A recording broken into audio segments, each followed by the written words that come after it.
my attention is drawn to the front court matchup. Oh, yeah, this should be a battle on the baseline.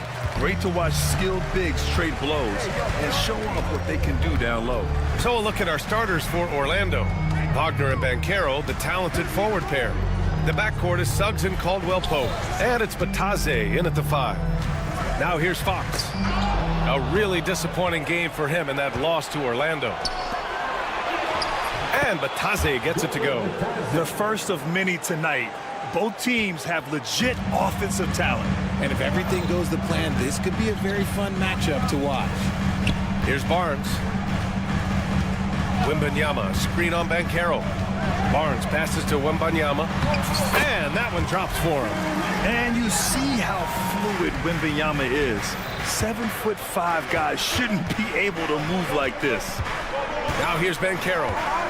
17 points in his last outing. And slammed that thing through. A nasty two-hander.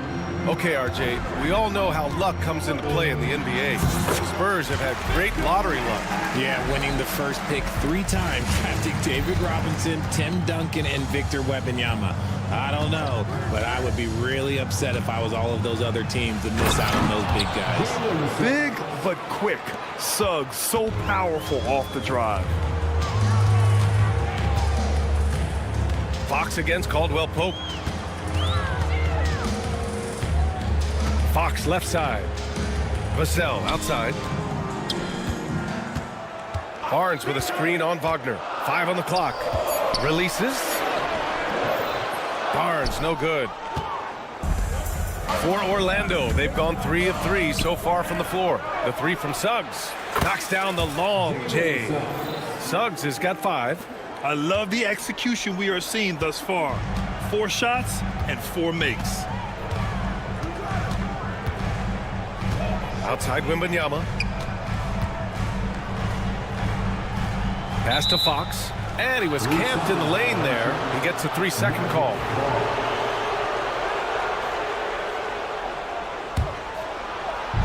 For Orlando, they've gone 4 of 4 from the floor. Perfect start. And they've been producing at a high level. No question. They're in a nice rhythm offensively. Here's Suggs. It's hauled in by Wembanyama. Just their first miss of the night. They've been aggressive and they've been proficient. Pass to Barnes. Back to Wembanyama. Orlando with a rebound. Their last encounter in Orlando. Last time these teams met, it came down to the wire. A bench play in that game was the difference. Anytime you get starter-level production out of the second unit, you put yourself in a position to succeed. Now here's Wembanyama. He had an 18-point outing in their last game against the Magic in Orlando. Don't forget his 4 steals, just filling up the box score. And defensively, you have to make him work harder than this, or it's going to be a long night. Second shot opportunity, and that one drops. I mean, 6'10", about 250. Banchero imposing his will inside. Gives us a chance to catch up with Allie LaForce. I caught up with Coach Greg Popovich. I asked him how he plans to slow down Paolo Banchero, and Coach told me, look, he's an all-star, so you've got to guard him with your whole team. He's big, he's strong, he can punish you down low, but he's also quick and has the ability to beat you on the perimeter. They'll have to be disciplined tonight, B.A. Okay, thanks, Allie. Yeah, nice initiative from Suggs. Seeing an easy scoring opportunity and pouncing on it. Let's just say that was an ill-advised pass there. Very close to a turnover. 1:21 left in the first. Now Paul. No points yet. Vassell outside. 6 to shoot. Spurs need to get one up here. Oh, sent away with authority. I mean, are they afraid of going inside? Most of their shots tonight have come from outside. Here's Caldwell-Pope. And there are the Magic with another bucket. And now we'll get a perspective here on how the hustle game has been going for Orlando. The enthusiasm they've brought to their defense so far is something else. Going after shooters and really hustling to get their hands on shots. They're also managing to make lots of trouble for their opponent in transition. Right away, they're finding points on the break.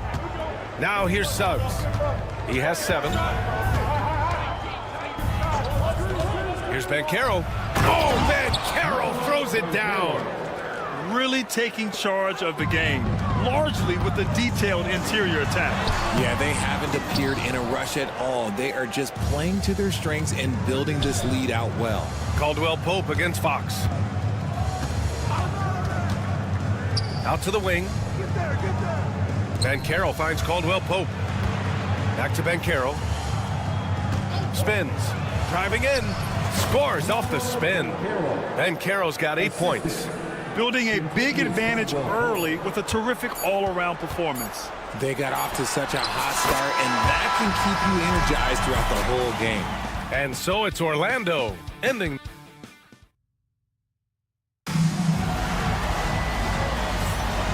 Great to have you with us. Second quarter of basketball. This game has not exactly been neck and neck, but plenty of time left in this one. And for Orlando, what jumps out to you guys stat-wise? You could really see the strategy coming in. Get the ball into the painted area. And let me tell you, when you establish a physical edge, it gives you a mental edge too. So for Orlando right now, on the wings, it's Caldwell Pope and Wagner. Goga Bitadze is out there with Paolo Banchero. And it's Suggs in at the 1. Here's Wembanyama. Wemby putting on a show. Well, Victor doesn't have too far to go. I mean, he just pops up to the rim, makes it look so easy. Well, after a decade of uncertainty, Magic fans now have a lot to cheer about.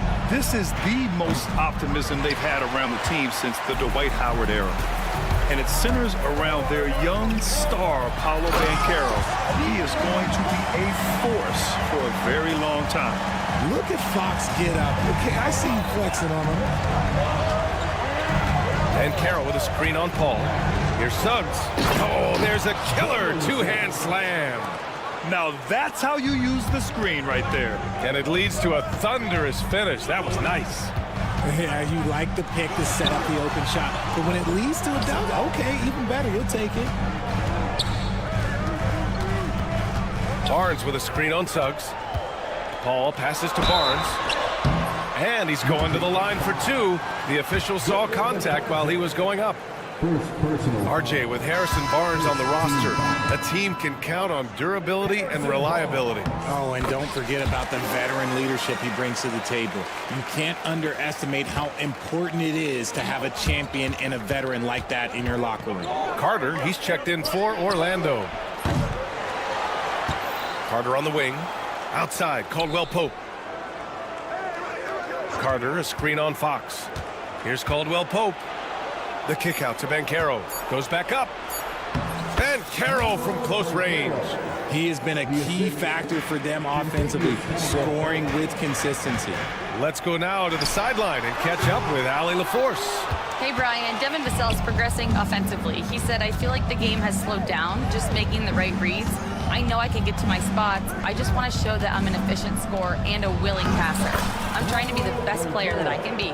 Yeah, love that work ethic, Allie. Thanks. They're not messing around. 5 of their last 6 buckets have come from the interior. Outside Wembanyama. To the middle. Oh, and a vicious dunk by Barnes. Okay, HB, I see you still pack a punch. That's an impressive finish. Magic leading by 11. Here in quarter 2, we've played a little over 2.5 minutes now. Suggs. Ooh, coming through again, shooting 5 for 7 now. They're finding ways to get the ball into the paint. 5 consecutive buckets. Now here's Fox. And there's the lob. Oh, Wembanyama on the receiving end. I mean, it seems like you could throw it up to Wembanyama on every offensive possession, and he'll slam it home. Suggs surveys the D. Wagner outside. Banchero with a screen on Vassell. Wagner for 3. Barnes with the rebound. Shocking that he just bricked that one. The defense got real lucky there. And with the new season just underway, Richard, you can feel the excitement around the league. It's one of my favorite times of the year, BA. And after all the hard work these guys put in during the offseason, now we get to see if it's paid off. Isaac, he's checked in for Orlando. Cole Anthony comes in for Suggs. Carter, a screen on Paul. Down low. It's stolen by Wembanyama.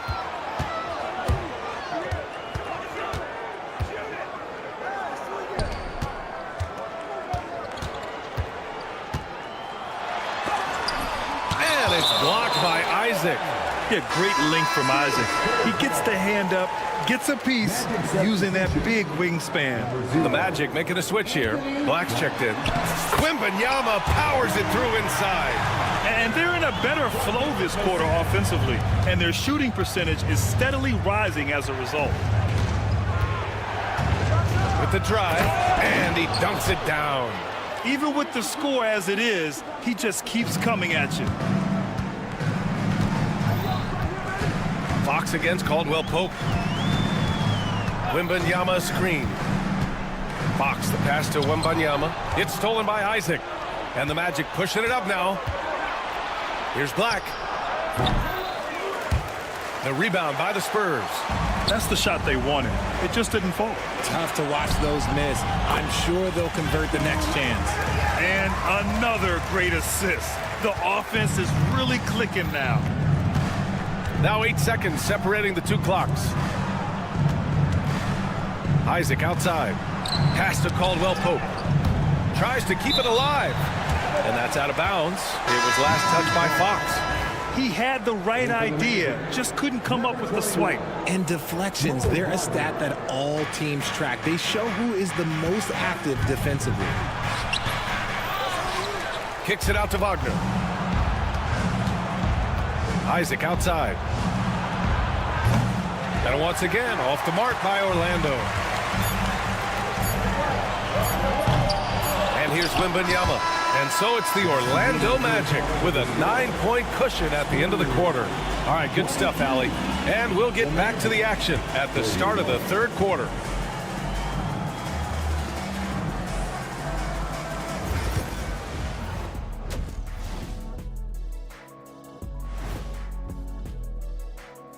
Hello and welcome. Before we take a look at... Well, right now for the Spurs, you really get to see what they're made of after your hard work in the offseason. Yeah, you have big changes. And looking back on that first half, it certainly hasn't gone as planned for the San Antonio Spurs. Well, that does it for halftime.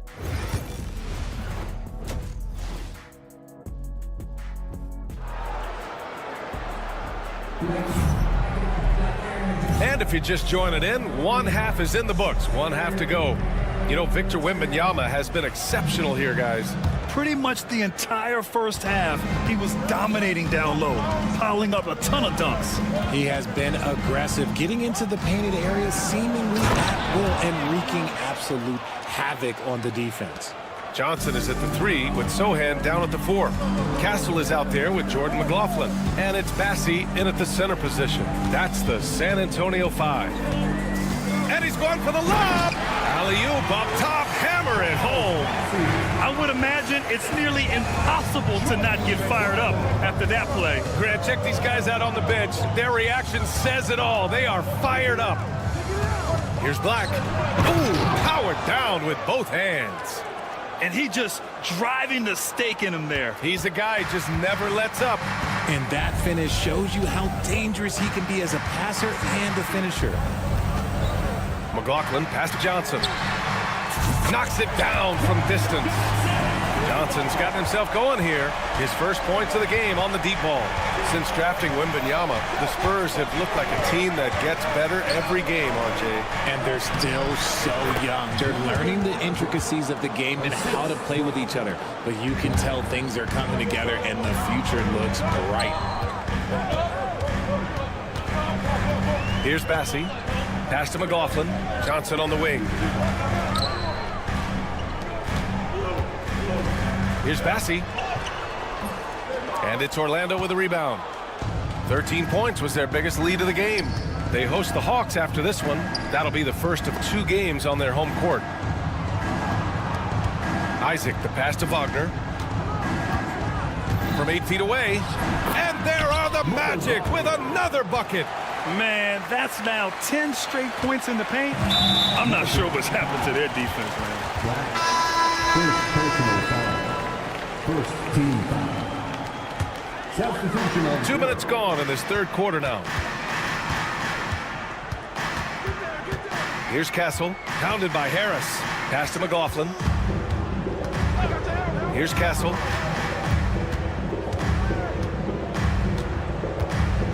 Clock at 6. Here's Bassi. And once again, off the mark by San Antonio. I'll tell you what, they've rebounded the ball tremendously well. Time now to hear from our reporter, Allie LaForce. Brian, there are some players who felt the 65-game requirement for postseason awards was too high. The NBA's executive VP and head of operations, Joe Dumars, said, quote, "You're still allowed to miss 20% of the season. People pay to go, and they want to see their stars play." Brian, it's all about the fans. True enough, Allie. Thanks. And it's Wagner missing. Spurs trail by 12. Third quarter here, and 3 minutes have come off the clock. So for the Magic, Banchero's checked in for Wagner. Queen comes in for Harris. And Suggs is subbed in for Houston. substitution on court. Here's McLaughlin. He's covered by Suggs. McLaughlin pass to Sohan. Uses the glass on the layup. They're using his size well and putting some muscle behind his blade. That's how Sohan gets to his shot inside. Pass to Black. And there's 1:38 left to play in the third quarter. 6 on the shot clock. Tries the spin move. Banchero. Oh, Banchero throws it down. Oh, so ferocious on the drive. I mean, have to be impressed watching Banchero just throw it down. Launches it. Sinks the tray. McLaughlin's got himself on the board with a 3 there. He made the most of that opening, teaching the defense a lesson. Here's Suggs. And he goes in for the dunk. And how about the leaping ability of Suggs, getting off the floor with such ease? Here's McLaughlin. Oh, a nice one-handed slam right there. Ooh, bouncy. That should give him a nice lift. Good timing. They needed that one. And they need more where that came from. They're not out of this hole yet. It's good. Suggs has got 4 points now in the quarter. And once Suggs gets hot, he's not easy to stop, especially when he's getting whatever shot he wants. A line change here for San Antonio. And the Magic making a change here as well. Carter's checked in. And the dunk by Wembanyama. Oh, yeah, that'll do it. Wow, an emphatic two-handed slam. We've got 33 seconds left in the third quarter. Pass to Suggs. Nataze with a screen. And he got the whistle on the way up, so he'll be headed to the line for a pair. It's going to be on Victor Wembanyama. A bigger guard, Suggs fearless inside. Orlando making some changes. Wagner comes in for Carter, and Caldwell Pope is subbed in for Black. For a star like him, you get lots of opportunities at the line, and he's great at cashing them in. Outside Wembanyama. To the inside. Throws it down, and the official calls a foul. It may be a three-point play. That one on Banchero. Good play call and good execution. The offense running on all cylinders. Suggs outside. Pass to Caldwell Pope. And so it's Orlando finishing the quarter with an 8-point lead. Great shot selection. And it's time to bring up the State Farm assist of the game. Yeah, just shredding the defense with that feed. Zero chance to stop that. That's an unguardable pass, flat out. Give him credit for possessing that type of vision. The fourth quarter has arrived. So good to have you with us. Fourth quarter on the court for the Magic. The backcourt is Suggs and Caldwell Pope. Wagner and Banchero, the talented forward pair. And it's Bataze in at the center, locking down the middle. Pass to Wembanyama. Back to Fox.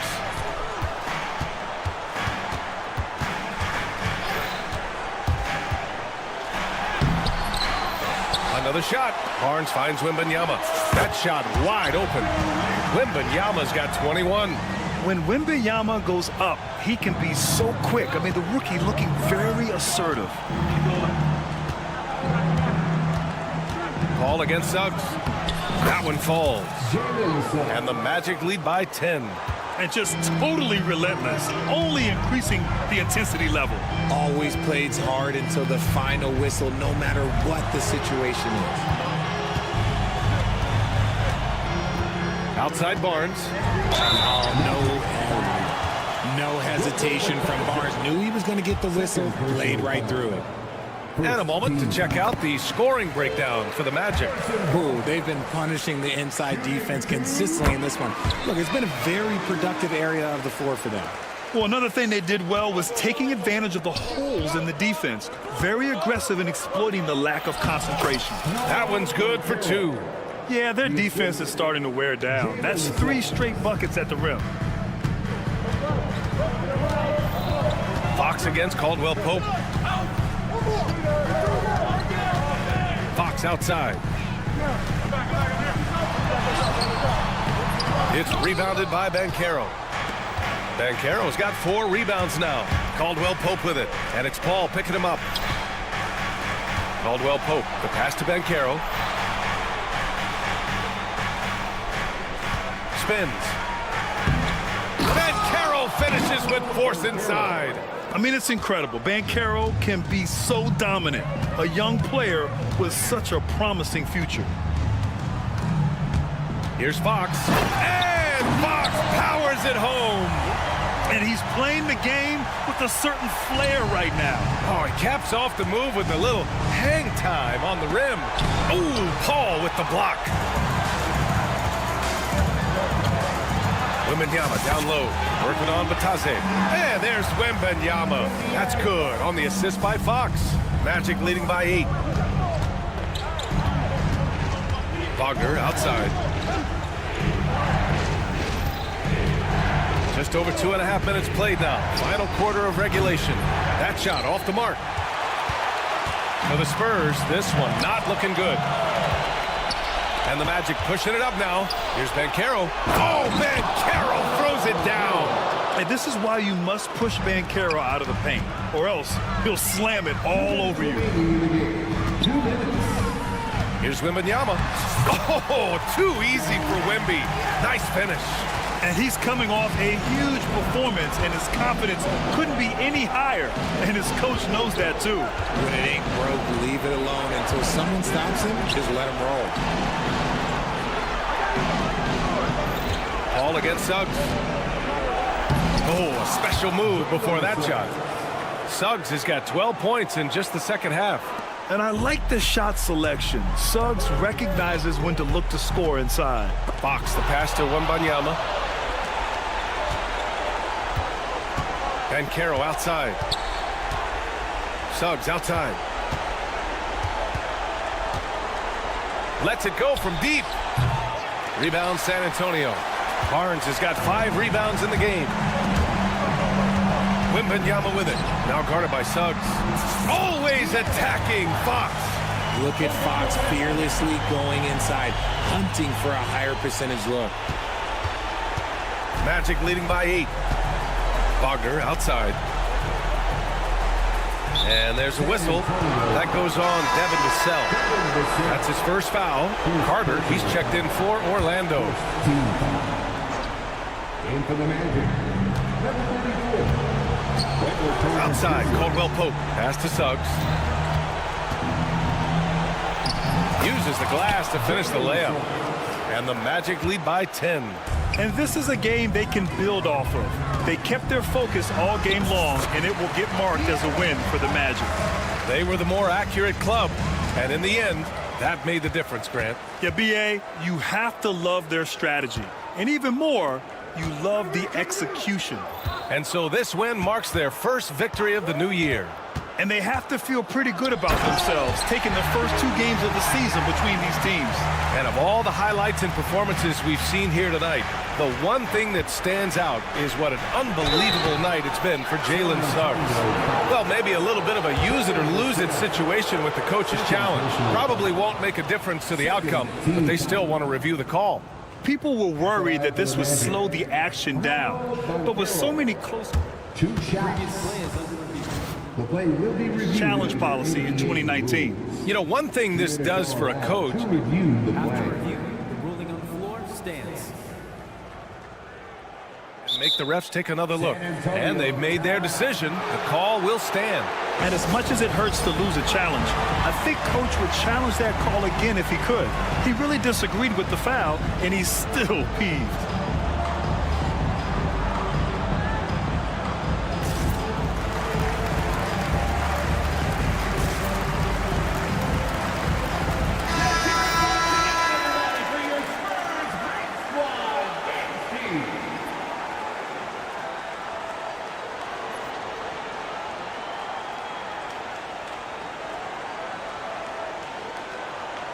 Take a break.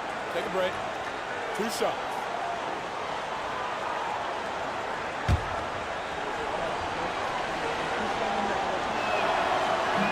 And that hurts as he doesn't get the first one to fall. Trying to focus now for the second.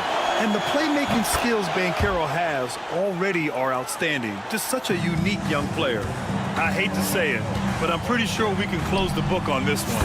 Yeah, they fought as hard as they could. Just wasn't in the cards tonight. This is what it's been since halftime. Remarkable results from downtown. In the modern NBA, you have to hit threes to win games, and they've made that adjustment since the break. Good on the first, and that puts him up 5. And so he drops them both, and it's a 6-point ball game. Taking full advantage of his opportunities at the line to extend their lead. Wembanyama scanning the floor. Off target from the wing. And stolen by Paul. Outside Wembanyama. Here's Vassell. And so Orlando takes the win. This was a hard-fought, well-earned victory for them. They had to dig deep to come out on top. Yeah, you know, some teams might buckle under the pressure towards the end. The crowd was so amped up.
coaching staffs, Clark, have certainly grown since your time in the league. Do you think that can lead to too many voices in the locker room? I really don't think that.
That's an issue, Kevin, because no matter how many coaches you have, typically they are all in sync, and the head coach has usually put his staff together, and therefore they're moving in the same direction. And checking out Minnesota's opening lineup. Edwards on the wing. He's joined by McDaniels. Gobert is out there with Randall, and it's Conley in at the 1 spot. So the San Antonio Spurs able to put the first points up on the board. Conley feeling it out. Wembanyama with the rebound. Look at Minnesota. They took the win in their last game against Portland. It's stolen by Randall. Pass to McDaniels. And finished off by McDaniels.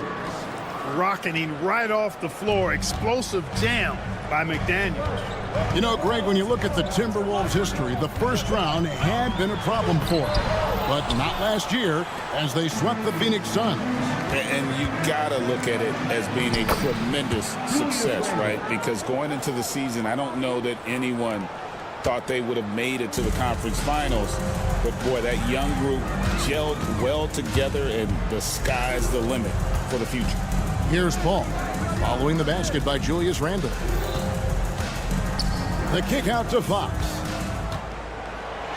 And it's Fox with the jam. How about the vertical from Fox? Throwing it down with authority. Go get it, young fella. Conley against Paul. Out left to the wing. And stolen by Wembanyama. Just about 2 minutes into the game. First quarter of basketball. Barnes screen on Gobert. The drive by Wembanyama. And a big man who moves like a guard. Wembanyama is an absolute terror when he slices inside. And now we've got some time to check in from the sidelines. You got for us, DA? Well, Kevin, Greg Popovich and I talked for a few minutes. The first thing Coach brought up, Rudy Gobert, the multiple-time Defensive Player of the Year. Worried about Rudy's length, of course, saying it causes total havoc around the rim. So the counter is lots of threes and avoiding Gobert in the lane. The French center still with a massive effect on the game plan. Kevin? Thanks, David. And, you know, the impressive ascension of Randall has been a lot of fun to watch. I mean, he's a double-double threat who plays with relentless energy. Little plays like that are big plays. They can make all the difference sometimes. Not boxing out on the free throws, an absolute killer. Here's Fox. The kick out to Barnes. Back to Fox. A shake. He takes it up and lays it in. He's looking confident right from the opening tip. Timberwolves have gone 3 of 4 from the field to start out the game. Clark, if you had one word to describe Mike Conley, what would it be? Reliable, steadfast, dependable. I know that's 3, but I wanted to give you 3 different words I could use to describe him. Only 2 seasons in his whole career has he not played at least 50 games. That speaks to durability and professionalism. Now here is Conley. Following the missed shot by De'Aaron Fox. Edwards finds Randall. Out to Conley. And stolen by Barnes. Here's Fox. Up again. Wembanyama on the follow. And a look at how the hustle game has been going for the Spurs. They've really been disruptive on the defensive end, forcing turnovers and turning those turnovers into points at the other end. And they've also done a great job turning defense into offense tonight, creating turnovers and capitalizing on the other end. Now here's Randall. 5 points in the game. A shot by McDaniels, no good. And now the fast break. Fox with the ball. And it's Fox with the jam. You have to have respect for his speed in transition. Fox is a high-octane player who explodes in the open floor. Here's Gobert. No one near Randall as he lets it go. Another miss by Minnesota. And the whistle blows. It's going to be on Michael Conley. That's his first foul. First personal foul. First team foul. Wembanyama looking it over. To the right side. Ball passes to Wembanyama. Over Gobert. Wembanyama, no good. Timberwolves trail by 5. About 3 seconds between shot and game clock.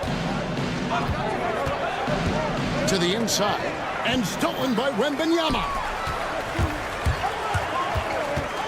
Pass to Vassell.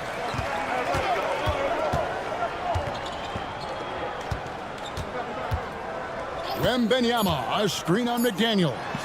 It's deflected. Stolen by Michael Conley. And so the first quarter is in the books. It's the Spurs. They lead by...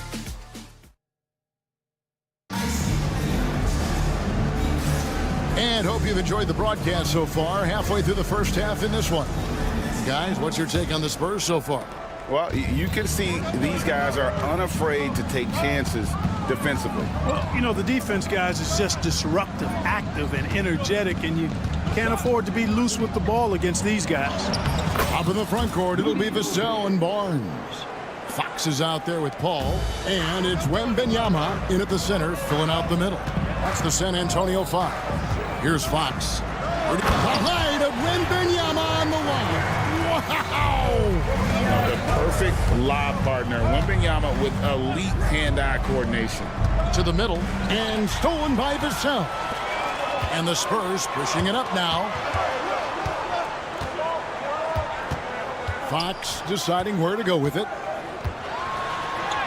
That's in, and that's his 4th basket of the night. He's taken 7 shots, a solid 57%.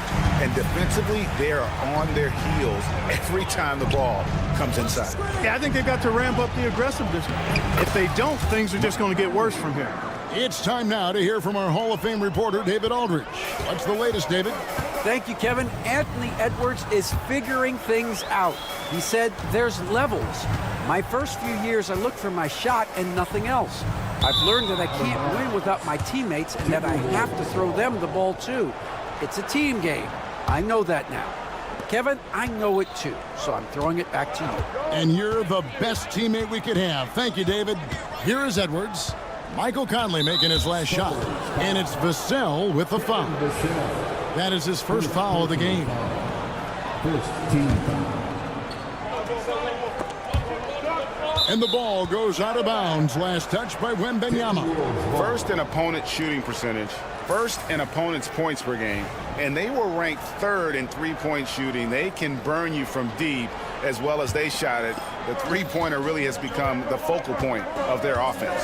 And Greg, you talked about their killer defense, holding opponents to the lowest shooting percentage in the league. They just shut teams down. Back to Randall. To the paint. Here's McDaniels. And finished off by McDaniels. McDaniels going upstairs with an athletic move. And you see, don't you, Clark, the steady progression year over year for Anthony Edwards. Well, he's already an all-star since his 3rd season. With Edwards, the chance is there.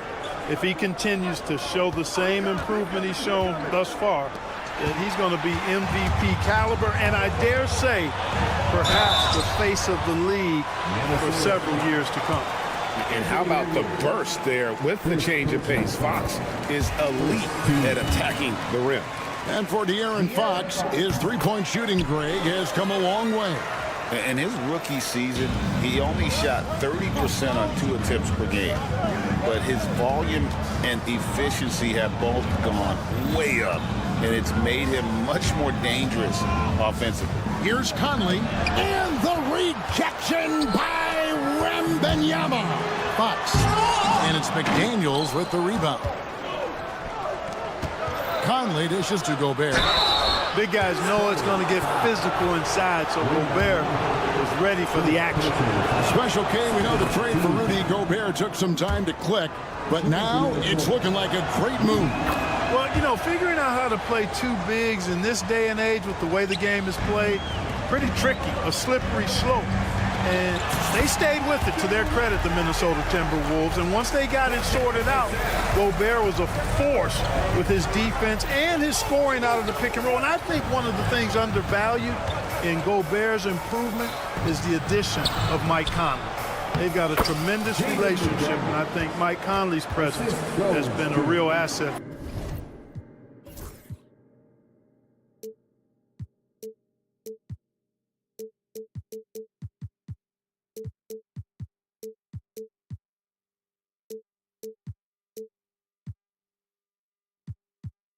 For Gobert as well. Here's Paul. Hasn't made one yet.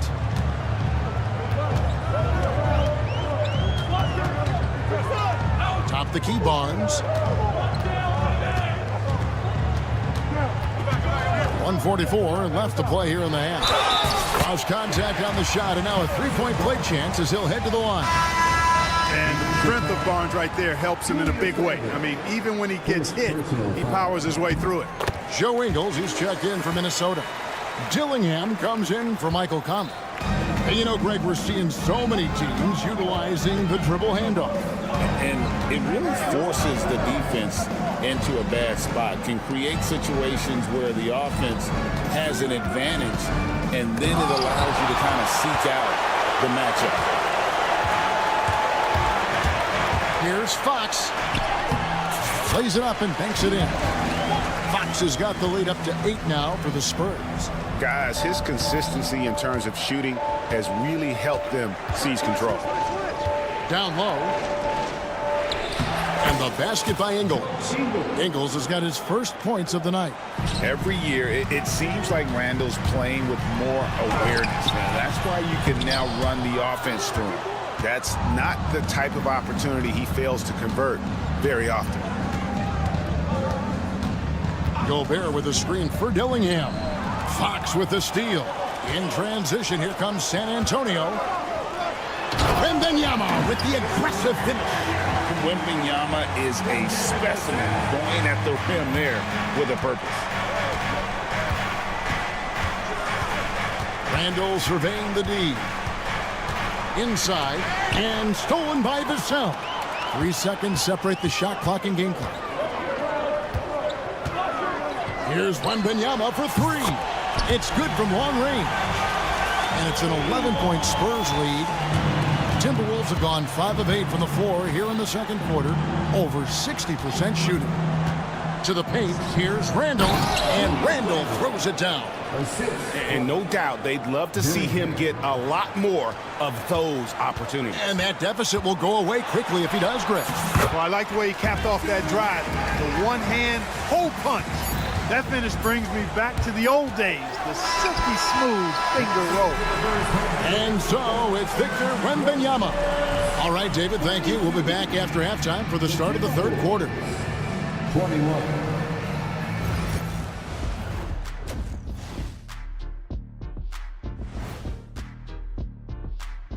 And as we welcome you to halftime, no other way to... The ball security has been terrible. Time to cool down, slow down, and regain control. Yeah, look at the turnover numbers. It's taking a peek now. Thanks for joining us.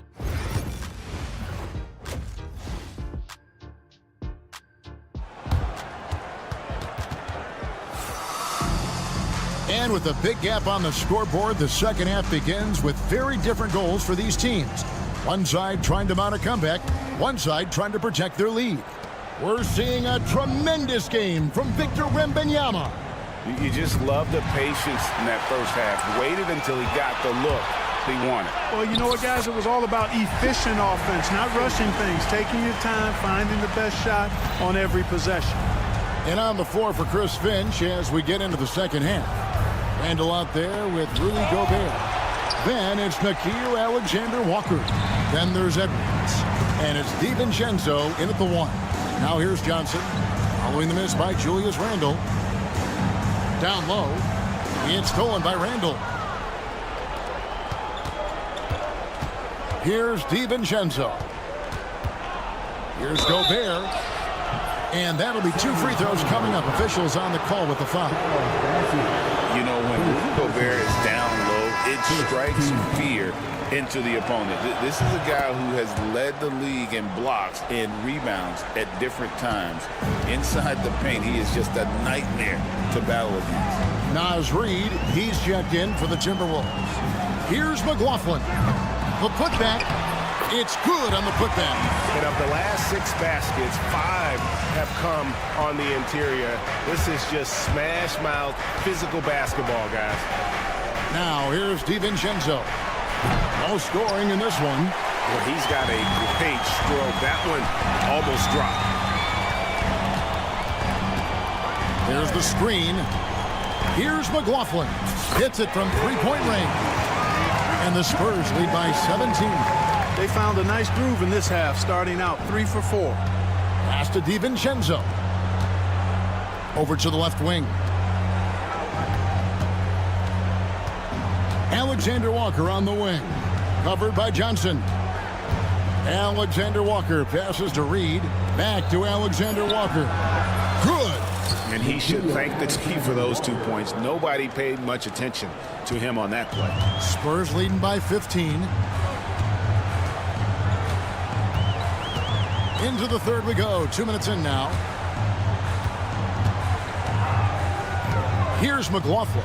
Defended by DiVincenzo. Pass to Castle. 5 on the clock. To the middle. McLaughlin, no good. And here's Edwards. He'll bring it up for Minnesota. They can look forward to the Cavaliers after this game in a matchup against Cleveland. That will conclude their brief 2-game road trip. Reid the pass to Gobert. Rebound by Sohan. San Antonio's gone 1 of 2 from beyond the arc since coming out of the break. Here's Johnson. And he banks in the layup. Johnson's got his first basket of the night. Not a lot of resistance on the inside, and they're taking full advantage. The play in the paint has gone almost entirely all their way. Now here's Gobert. He has 5.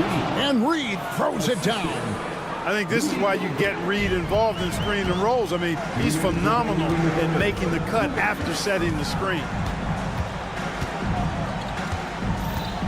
Here's McLaughlin. Defended by DiVincenzo. The tray. Rebound, Minnesota. Well, he has not been sharp this period. Seems to be a little flustered out there, too. That should give him a nice little jolt. Yeah, it has to. They need a jolt, GA. And, you know, that's exactly what happens when you don't settle. That's the result. Tremendous effort and a big-time finish there. And let's go to the 2K leaderboard to see the teams that blocked the most shots in the NBA last year. In the third spot, the Spurs. 5th, the Timberwolves. Both clubs physically dominant inside the paint, and that's why you see those outstanding shot blocking numbers. Known for his strong defense, Castle is someone any coach would love to have. He is a hard-working rookie. And the Timberwolves making a change here. Miller's checked in for Rudy Gobert. McDaniels comes in for Alexander Walker.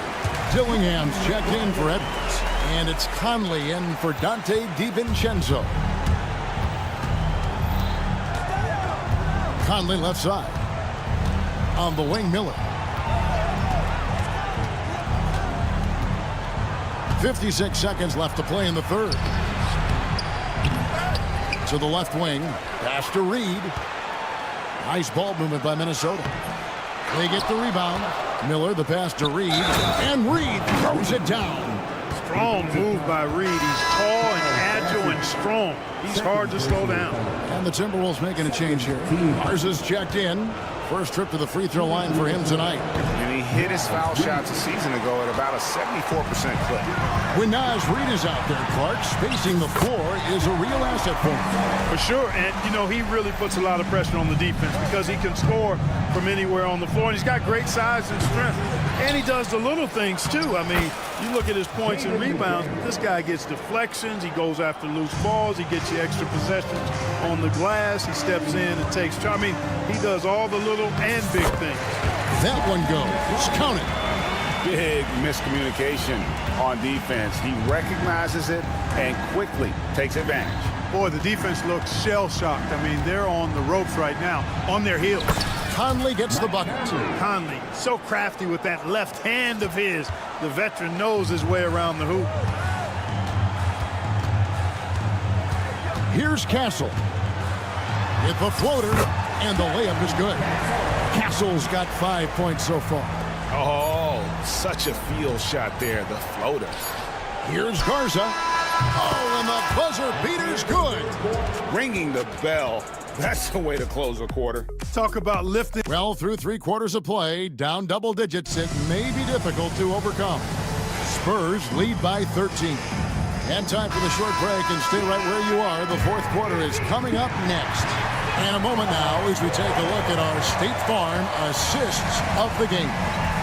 And he sliced the D wide open with this feed. They had no chance to prevent that basket. Yeah, that's just a brilliant read of the defense. I mean, it was also excellent anticipation of the movement of his teammates before the pass. Just great harmony on all sides. And with the fourth quarter upon us, time is running out for this game to become competitive. Up in the front court, it'll be Vassell and Barnes. Paul out there with Fox. And it's Wembanyama in at the center position. And that's who's in the game for the Spurs. Minot can't get it to go. Boy, he has to put that one away. A solid opportunity gone awry. It's Fox with the drive. Reed with the rebound. Timberwolves trail by 15. McDaniels with the ball. Out guarded by Wembanyama. It's tipped and stolen by Wembanyama. Fourth quarter still young, just over a minute play. There's the three. A rebound by the Timberwolves. McDaniels got his 5th rebound in this one. Conley against Vassell. Conley's shot is off. Spurs leading by 15. A 3 from Wembanyama. He's off on that one. The Timberwolves shooting at 52% from the field. They're clicking. And it's Alexander Walker in the corner. The Timberwolves again can't hit. And here's Wembanyama. He'll bring it up for the San Antonio Spurs. At the conclusion of this game, they're off to Washington. They'll face the Wizards. That'll be the first half of a 2-game trip. Well, he had 1 3-pointer in the first half, but so far in the second, he's come up with goose eggs. Conley with it. Out guarded by Wembanyama. Minot can't get it to go. Spurs have gone 1 of 5 from the field here in the fourth. A lot of misses, just the one made. The shot by Wembanyama, no good. Well, I'll tell you what, he's going to buy himself a ticket to the bench if he keeps shooting it like that. He has been putrid here this quarter. Here's Alexander Walker. Back to McDaniel. Reed finds McDaniel. Shot clock at 6. They need this one. Second shot opportunity. And he gets the basket. Officials blowing the whistle, so a chance at the line for one more. Tell you, I love the effort from the defense there, but inside, Reed just had the strength to overpower him. Randall's checked in for the Timberwolves. Edwards comes in for Alexander Walker. Edwards against Fox. And it's Fox with the jam. Taking matters into his own hands. Yeah, we didn't expect to see that kind of finish. And you know, guys, when your point guard is making explosive plays at the rim, I really do think it sets the tone for the rest of the team. And it's Fox with the jam. So good at getting to his spots and then cashing in, making the game look easy. Outside Conley. And Reed throws it down. Saving that trip. Naz Reid turning a miss into a bucket. Guys, a good chance for them to slow it down. Yeah, they definitely should use some clock here. And it's Fox with the jam. You gotta have some guts and guile to take it to the bucket strong despite the big fella standing in the way. Lets it fly from 18. And there's Edwards on the assist from Randall. Edwards got his first 2 points of the night. And with the way he can rise, Edwards able to get that shot off anytime. And Fox gets it to go. Late in the game, up big, they continue to attack. Yeah, I don't think you want to get loose and sloppy or ease up, but it is time for them to start using that clock a bit. Conley dishes to Edwards. To the inside. Here's Randall. Rebound San Antonio. Wembanyama's got his 6th rebound on the night. And guys, what we saw here tonight is one side having everything going for them. Huge margin of victory for the Spurs. Their superior ball handling won it for them. And fewer turnovers equals greater scoring opportunities. Any coach will tell you that. If you take care of the ball every possession, and this is a perfect example of what happens when you do. And it'll go down as their first official win of the new year. The one player that really stands out, of course, in this one, it was a dazzling game for Victor Wembanyama. Well, I love the force that he showed on defense, using all of his length to deny shots. He was their anchor tonight. Conley gets the bucket.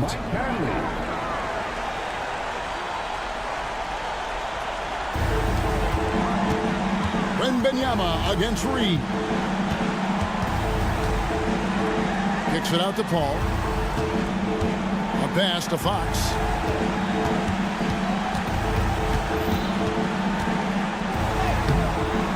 Minnesota with the rebound. Here's Conley. Victor Wembanyama grabs the rebound. Fox passes to Vassell. Lets it fly.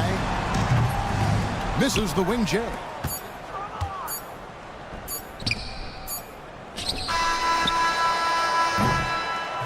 And so it's San Antonio easily taking this one. David, thank you as always. And that about wraps it up. For Clark Kellogg, Greg Anthony.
There are still so many unknowns, Greg. You're right. You learn a little about each team in the preseason. But once the games count,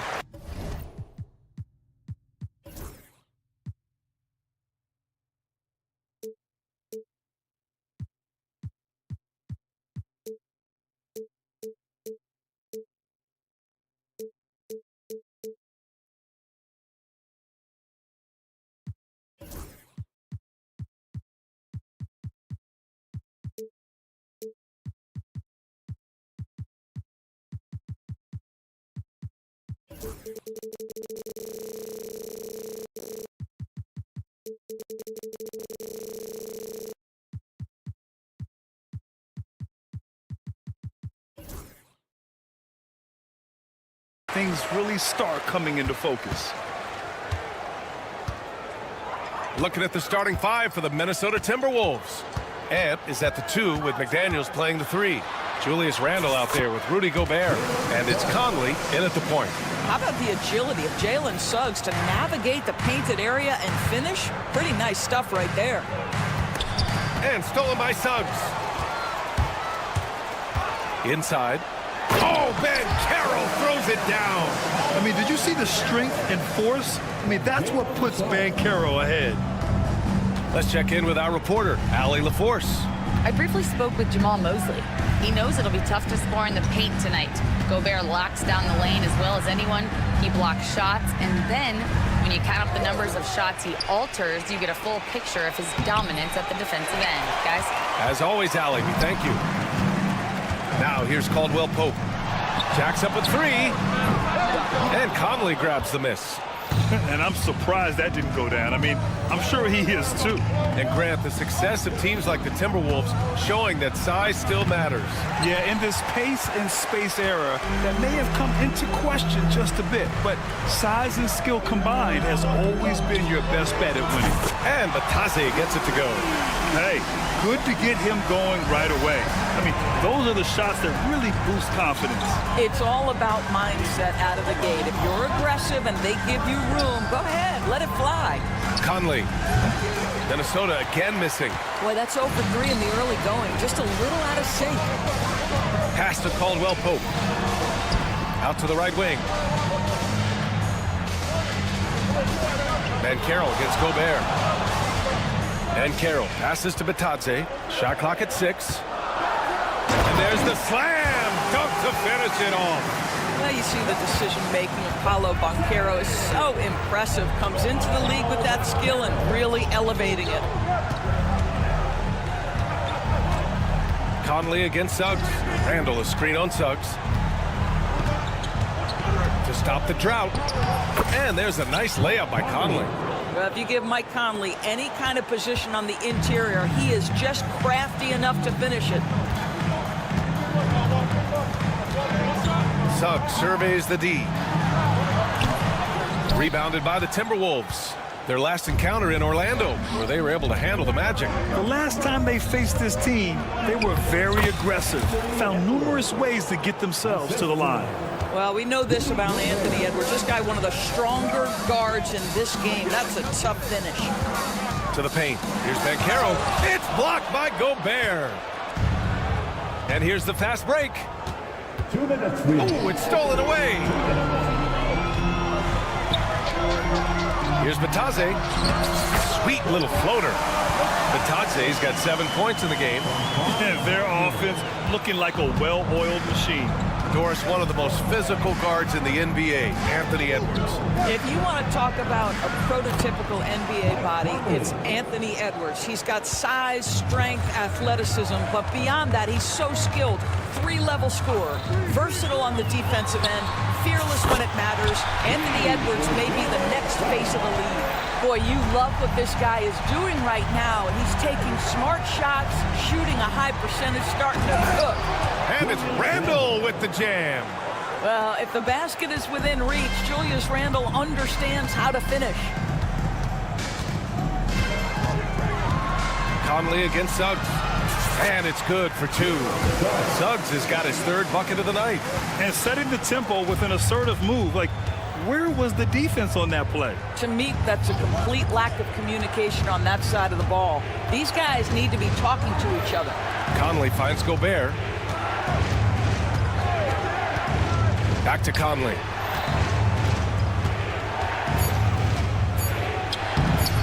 It's rebounded by Bataze.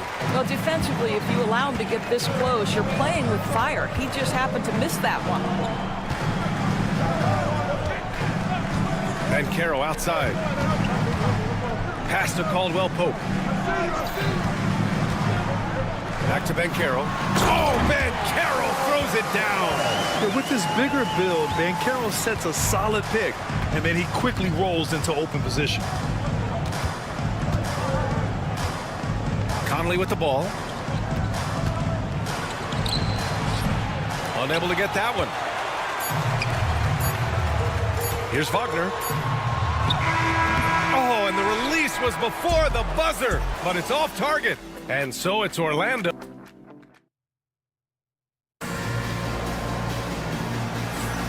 And if you're just tuning in, we've got a wide margin on the scoreboard, but plenty of time left for a comeback. A chance to catch up on some numbers here. The scoring breakdown for the Magic. They've done a great job establishing an inside presence. Now that'll open up more options offensively throughout the remainder of the game. Yeah, and in addition, their ball movement has really unleashed their offense. Boy, they've been fun to watch. On the court for the Timberwolves. Conley and Ant are the 1 and the 2. Rudy Gobert is out there with Julius Randle. And it's McDaniels in at the 3. Banchero from close range. He can play big and tough. I mean, Banchero bangs his way in. Timberwolves trail by 10. A moment to hear from Allie LaForce. Well, the Timberwolves, no doubt, a team to be reckoned with. Coach Chris Finch said, we come in every single night and compete. No matter what the circumstances are, we expect to win. We root for each other, so I feel like we have all the makings of a tough team. And they have reason to be confident, Allie. Thank you. And Minnesota with possession here. And after this game wraps up, they're off to Cleveland, where they'll face the Cavaliers. That'll wrap up this short 2-game road trip. Back to Randle. Oh, deflected. McDaniels passes to Randle. Conley against Wagner. The Timberwolves need to get off a shot here, and they force the shot clock violation. Great D. Let's look at the top rebounders from last season. Second is Rudy Gobert. Simply put, he was terrific down low last year, owning the glass.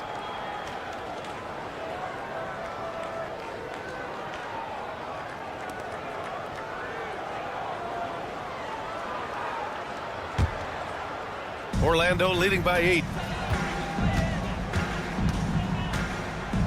We're about a minute and a half into the second quarter. And he takes that one up and powers it through.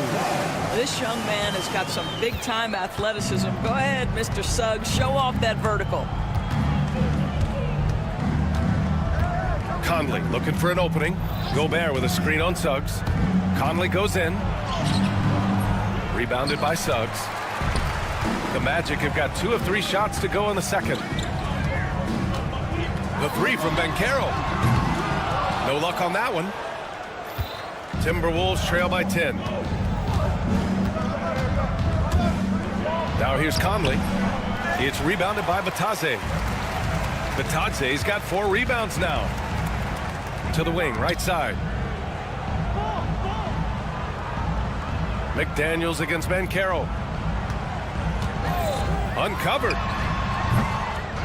Second chance effort. Suggs outside. There's the triple.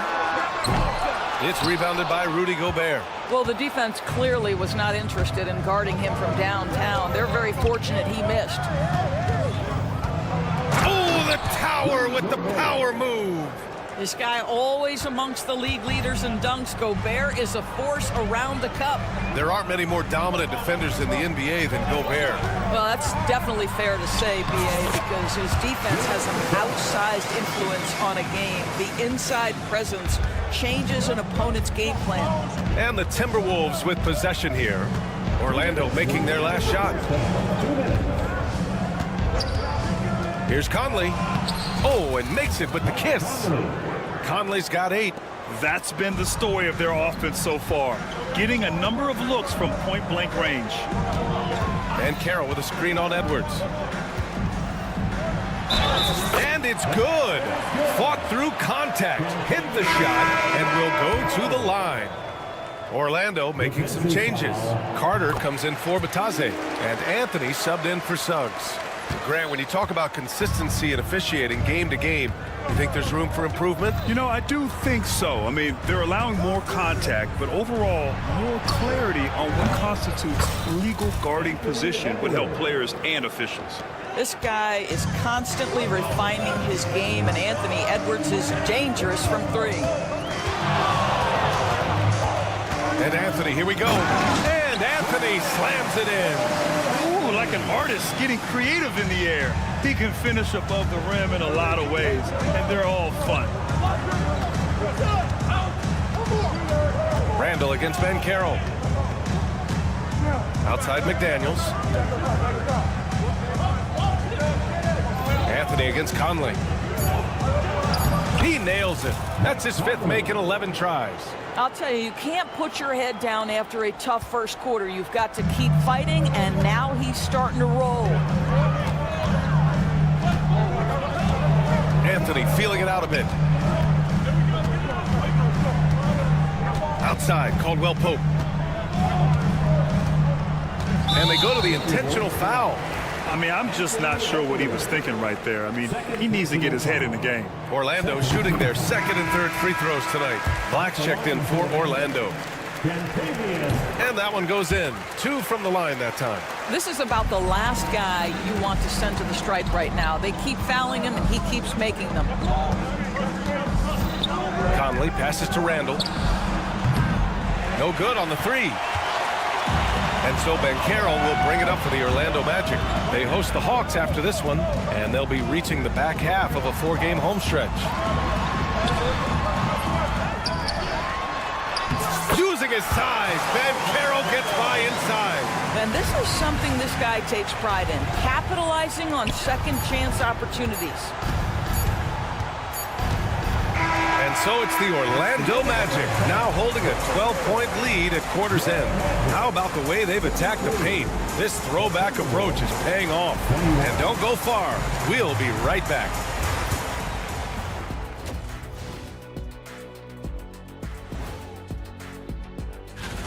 You have to ask yourself, how much better can they play? Good decision making, they made shots. That's very impressive, man. And okay, so now, appreciate you joining.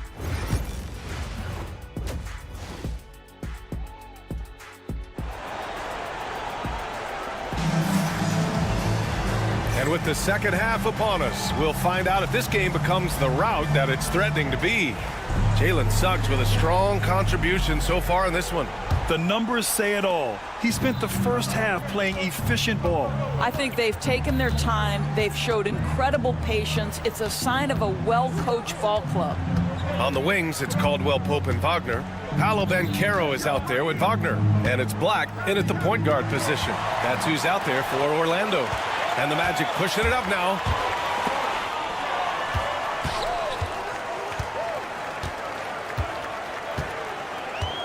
To the inside, Banchero. Yep, that one goes. Banchero's got 10 points. We've seen that more than once today. An effortless basket inside. Conley finds Gobert. Yes, great play by Conley to set it up. Conley's got his 3rd assist of the night. I guess Rudy Gobert right where he wanted to be. He touches the ball and rises and fires. Now here's Caldwell Pope. He's got 5, and that one's good. And the defense has no one to blame but themselves. I mean, they just let him get right to the rim. To me, this has simply stated been a complete lack of defensive attention and focus all night long. Edwards against Caldwell Pope. Edwards a pass to Gobert. It's hauled in by the Magic. Outside, Caldwell Pope over Edwards, and another basket for Orlando. Yeah, get an understanding of the high IQ that Paolo Banchero brings to the table. This guy's so good at finding open teammates. Randall a screen on Caldwell Pope. Edwards, no good. and he almost made them regret defending him so loosely. And Doris, you watch Anthony Edwards year to year. He just keeps reaching a new level. He wants greatness badly. He's putting in the time, BA, to get there. Anthony Edwards, the shooting, the confidence, the leadership, everything's growing. He's now producing like an MVP. Look out, everybody. Here he comes. Well, trying to find themselves in the second half here. Just 1 for 4 from the field. Can someone in the group get hot? Let's see. And that's their first miss after hitting 4 in a row to start the half. They get it back. Gobert passes to Conley. Outside Edwards. Misses the three. Used the pump fake well, but he couldn't capitalize. And let's swing it over to the sideline and hear from Allie. A new day. The Spurs' Victor Wembanyama said a few years back it was more of a guards game, but now it's come back to a big men's game. We've got guys all around the league who do a lot of stuff despite being very tall. It's the way the game changes. You just have to adapt. Brian, the gauntlet has been thrown. And I like it. Good stuff, Allie. Thank you. Here's Black. He drops it from range. Black's gotten his second bucket on the night. I just love the ball move. Gobert passes to McDaniels. Looking to end the run. Orlando with a rebound.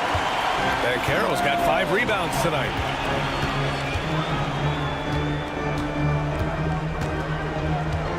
Pass to Black.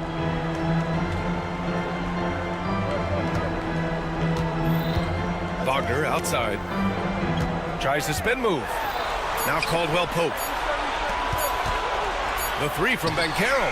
And another three for Orlando. Their long-range shooting since halftime has been as strong as you could hope for. Outside Conley. Randall on the screen. Conley passes to Edwards. Tried to come right back with a three of his own, but it's no good. And right now, they're +8 in the rebounding category. That's helping them run away with this. You know, so much of rebounding is about effort, and no lack of that right there. He had to box out and establish great position. Now Randall. Minnesota again missing. Banchero against Gobert.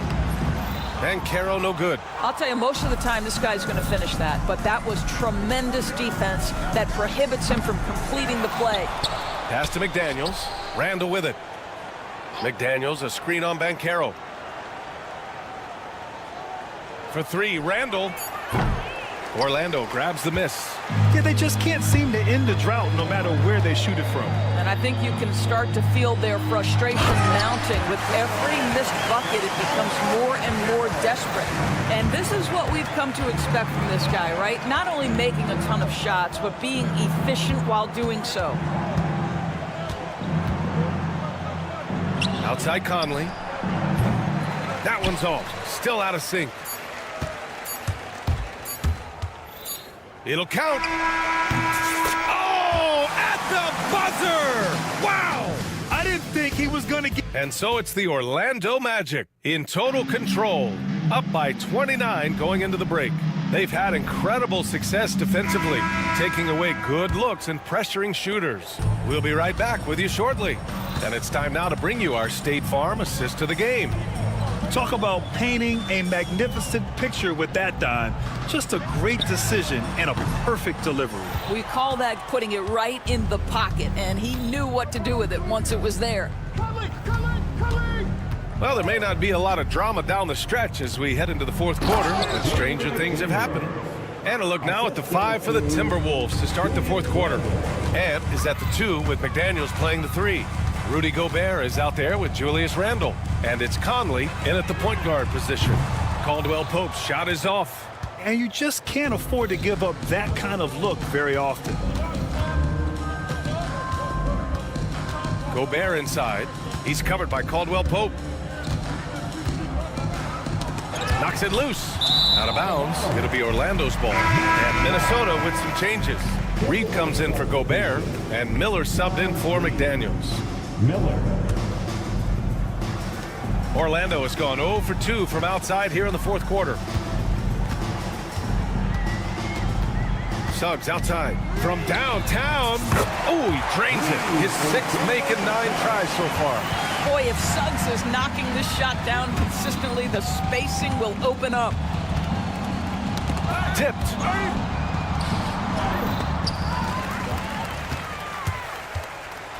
And down it goes.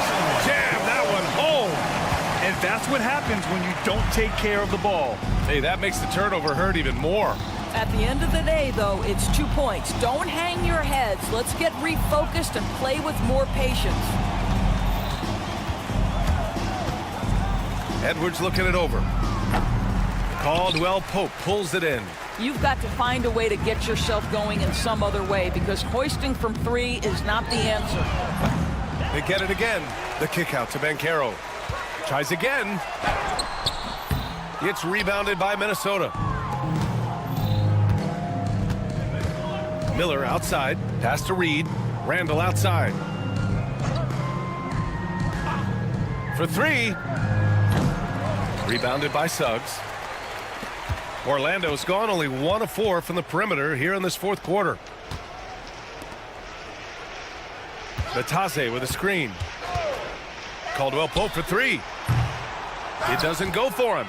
Boy, a wide open shot from his favorite spot. That is one he'd like to have back. Reed, good. Reed's got his first bucket in this one. Boy, Naz Reed able to concentrate and finish despite incredible defense. Outside, Caldwell Pope. 4-3. Miller pulls it in. And it's Conley with the ball for Minnesota. They need something good to happen here. Yeah, they've gone way too long without a score. The Magic have got 2 of 8 shots to drop in the final quarter. Randall pulls down the board. Randall's got his 4th rebound in this one. And here's Edwards outside. Sinks it from distance. The work that Anthony Edwards is putting in as a shooter is there. That range shot so important. Nice 3-point look right there. Banchero the screen. Wagner the pass to Caldwell Pope. Takes a 3. Banchero outside. 5 to shoot. Lets the 3 fly. Gets rebounded by Minnesota. And let's face it, this one was never really in question. They came out with purpose and just overwhelmed the opposition. A great win for the Magic. Pretty clear who the better team was today. They dominated in just about every phase of this game, Grant. BA, it's almost hard to think what didn't go well for them. Their plan, their execution, everything was absolutely on point. And so this win marks their first victory of the new year. After losing the first game, they've come back and evened things up in this one. They'll play one more time in this season series after this. And one of the league's superstars, producing as he always does. What a terrific game for Paolo Banchero. I think it would be impossible to overstate the influence he had on this basketball game. He was the centerpiece of what they did on the offensive end and the anchor of their defense. That's as complete a performance as we've seen. Conley against Suggs. Conley passes to Randall. 3-pointer. That shot missing. Here's Orlando. The 3 from Suggs. Kept alive. 23 seconds left in the 4th quarter. Here's Batase. And that one is stuffed right through. With very little left on the clock, they've got a comfortable lead, and the fans are loving it. Well, they're getting ready to celebrate, no doubt. They know it's theirs to lose at this point. To the middle. Reed in the post. So it's the Magic winning this one easily. Boy, they were something special to watch tonight, and the crowd loving every second of it. It's always a great feeling when you play this well for your fans. This team really showed what it's capable of. And that'll do it, folks.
to establish at this stage?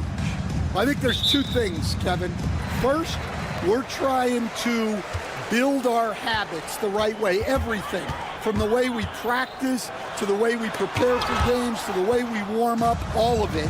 And then second of all, we're trying to figure out our rotation. Who's going to start, who's going to come off the bench, which groups work well together. It's an ongoing process. A lot of moving parts, you're right. And the starting group for the Spurs, Vassell in the wing along with Johnson. Victor Wembanyama is out there with Harrison Barnes. And it's Fox in at the point. 2 on the clock and stolen by Barnes. A 3 from Wembanyama hits the three-point bomb. And when Wembanyama is connecting from deep, he is downright unguardable. This is how special a talent he is. Here's Suggs, and he uses the glass on the way. Just setting the tone with an aggressive move to the rack. And where's the help defensively? Well, when you are the aggressor this early, it is intimidating. And Fox gets it to go. And Fox starting to show you his abilities inside. It has quick instincts, which I think helps him when he's down low. Working his way from scout to head coach, Jamal Mosley was a longtime assistant under Rick Carlisle. He has paid his dues, Coach. Yeah, Kevin, I really admire the guys that put in the time, as you say, pay their dues and get themselves ready for when they get the opportunity. There's a lot of outstanding younger coaches in this league, and Jamal Mosley's as good as any of them. Yep, I would agree. Banchero outside. Wagner has screen on Barnes. Banchero inside. Barnes on him. And for a big man, Banchero has a rare mix of moves. I mean, this guy can cross up defenders. He blows by people. Terrific handle for a guy that big. And that's a foul called on Franz Wagner. That's his first foul. First team foul. Here's Wembanyama. Here's the 3. Rebound by Paolo Banchero. And he didn't punish them for the weak coverage there, but they can't count on him to continue missing. Right wing, and stolen by Barnes. Here's Fox, and it's Fox with the jam. Boy, Fox is so quick off the floor. Orlando, they've gone 3 of 5 shooting the ball so far. Fox against Suggs. Misses from short range. And here's Fox. He'll bring it up for the Spurs. Their last meeting was in Orlando, where they were unable to fight off the Magic. Yeah, and what a gut-wrencher it was for them last time they met. Ended up on the losing side in that one. A moment now to hear from our sideline reporter, Hall of Famer David Aldridge. David. Thank you, Kevin. You asked Greg Popovich about Victor Wembanyama, and he says Victor's a different player. He's got talents, and you don't want to take that out of him. I tried to do that with Manu Ginobili, and I learned my lesson. Just shut up and let him play. Victor does some amazing things.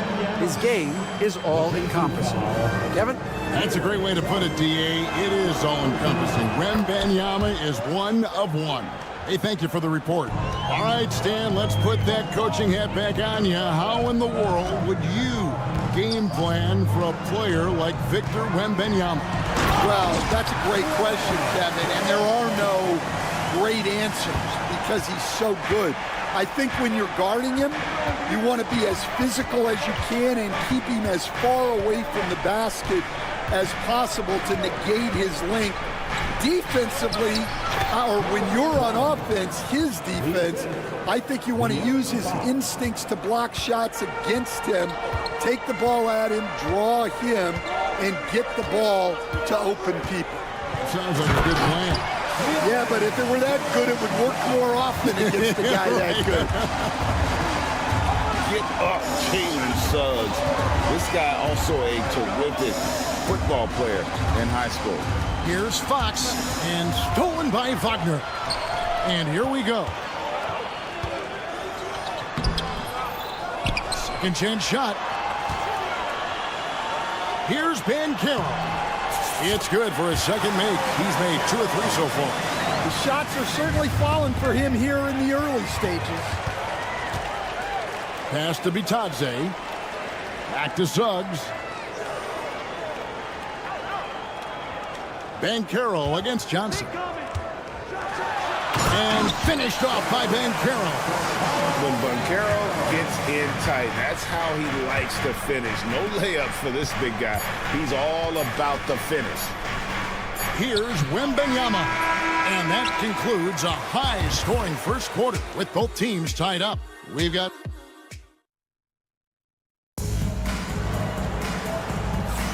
And we hope you're enjoying the game. Both teams tonight keeping things pretty even so far on the scoreboard. And from what we've seen from Orlando, what do you guys see? Aggressive at running guys to the backboard. You could tell it was part of their game plan coming in. Yeah, we're not surprised by this. These guys work hard and they are physical. Sliding in at the wing, we'll see Caldwell Pope and Wagner. Then there's Banchero. Then there's Jalen Suggs. And it's Bitadze in at the 5 spot. That's the group starting the second quarter for the Magic. Now, here's Fox. Not a good performance from him in that loss to Orlando. And it's Fox with the jam.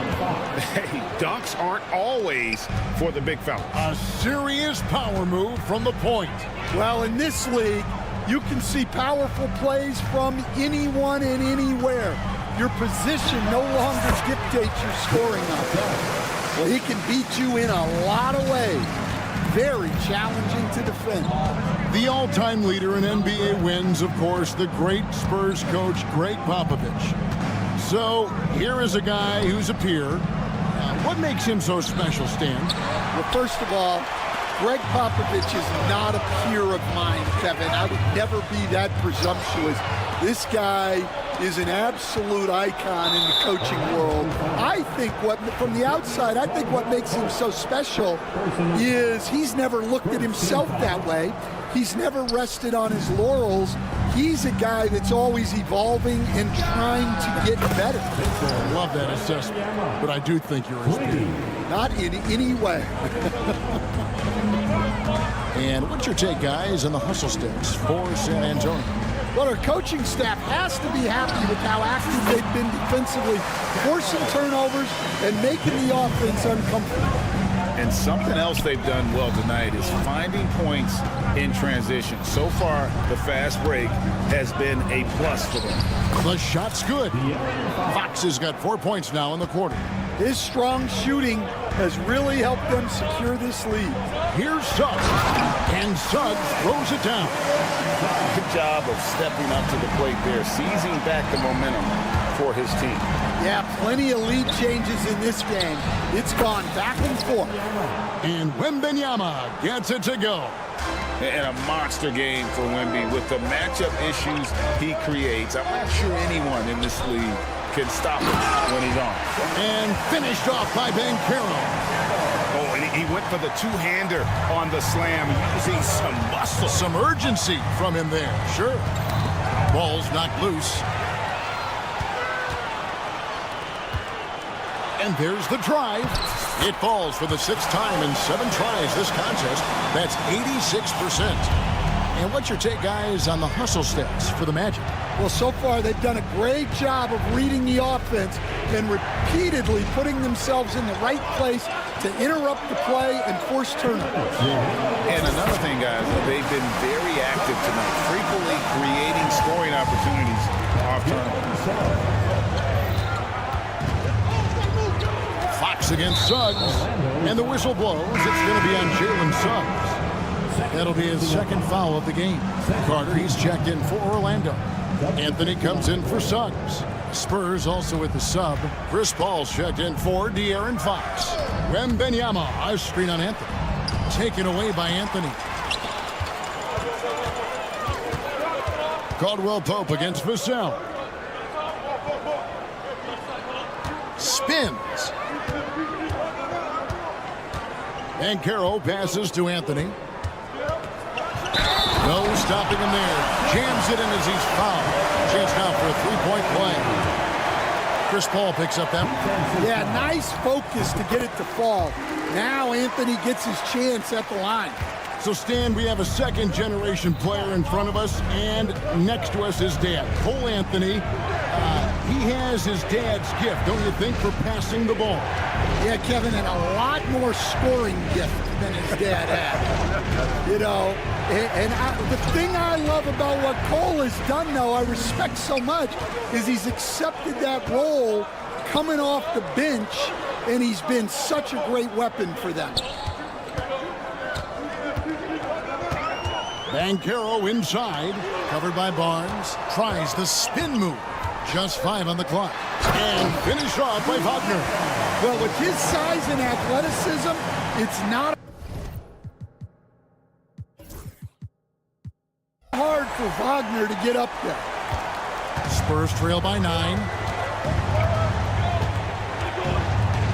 Vassell outside. To the middle. Here's Wembanyama. He won't miss many from there. Wembanyama. Well, Orlando's shooting has been wild. 76%. That's just unbelievable.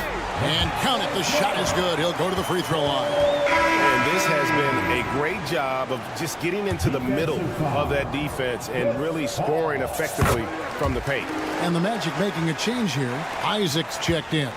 Yeah, Cole Anthony is a spark plug. He can be a scorer or he can run the offense. Cole's versatility is vital for this team.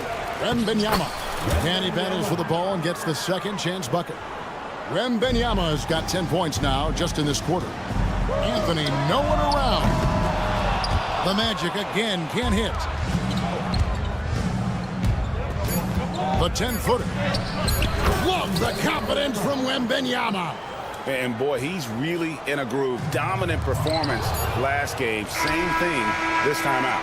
Yeah, for sure. He is just oozing confidence. Thinks every shot is... Thanks, David. And we'll be back shortly following halftime to get the third quarter underway.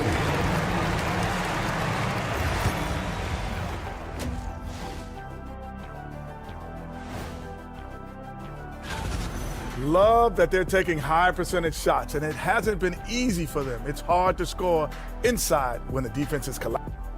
And now we get to check out the top performers from their respective teams. And that is it for halftime, folks. It is back to Kevin Harlan and the crew for the second half.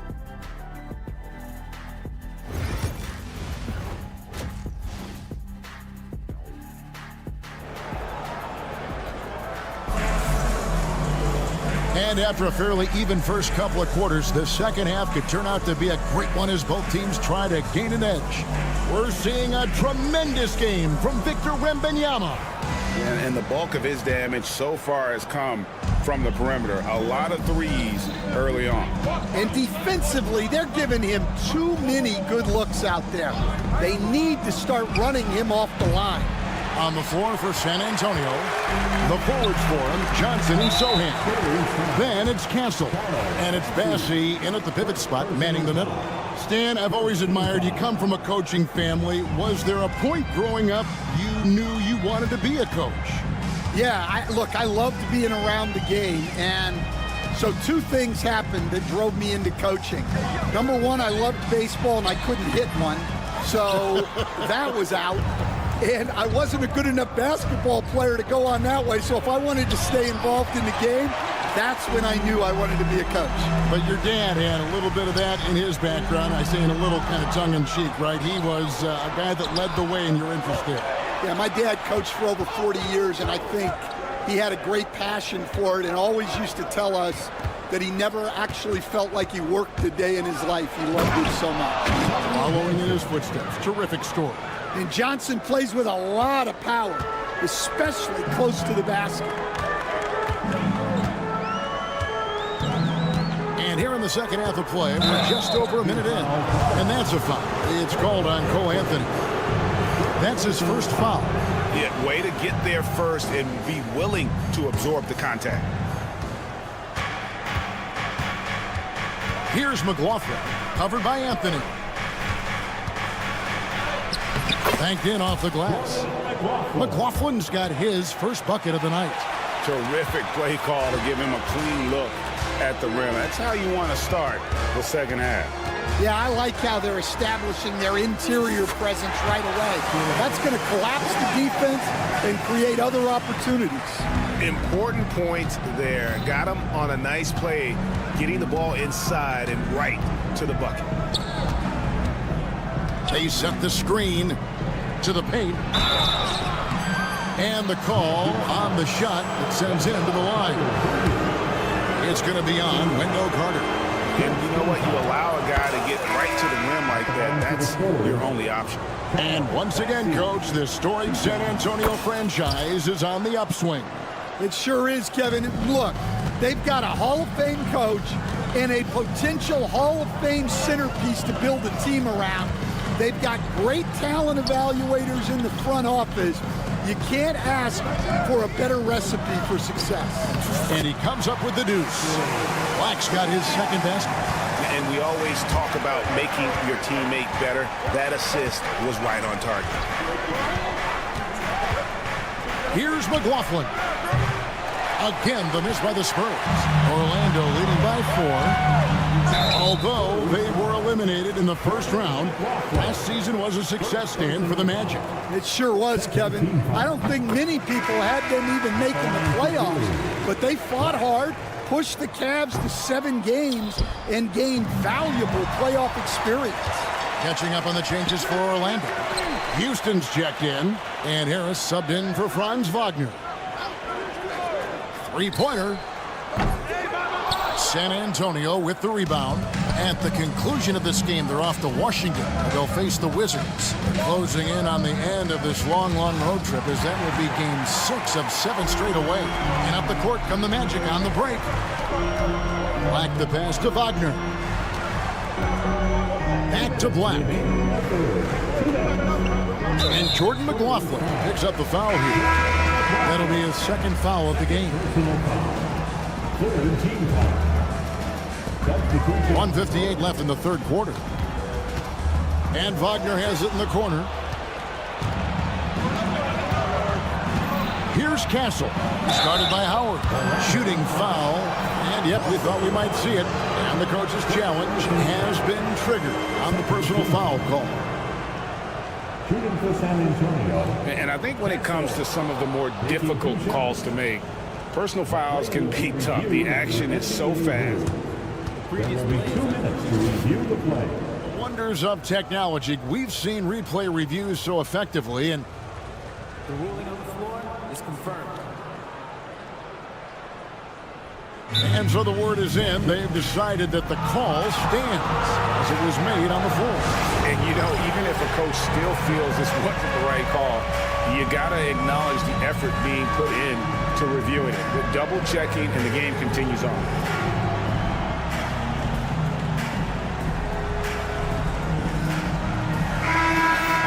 And while we can, here's a look at the teams that had the fastest hands in the league last season. 5th on the list, the Magic. You could tell by watching them how much they enjoyed playing defense. They seem to have an endless reserve of energy flying around and pressuring the basketball.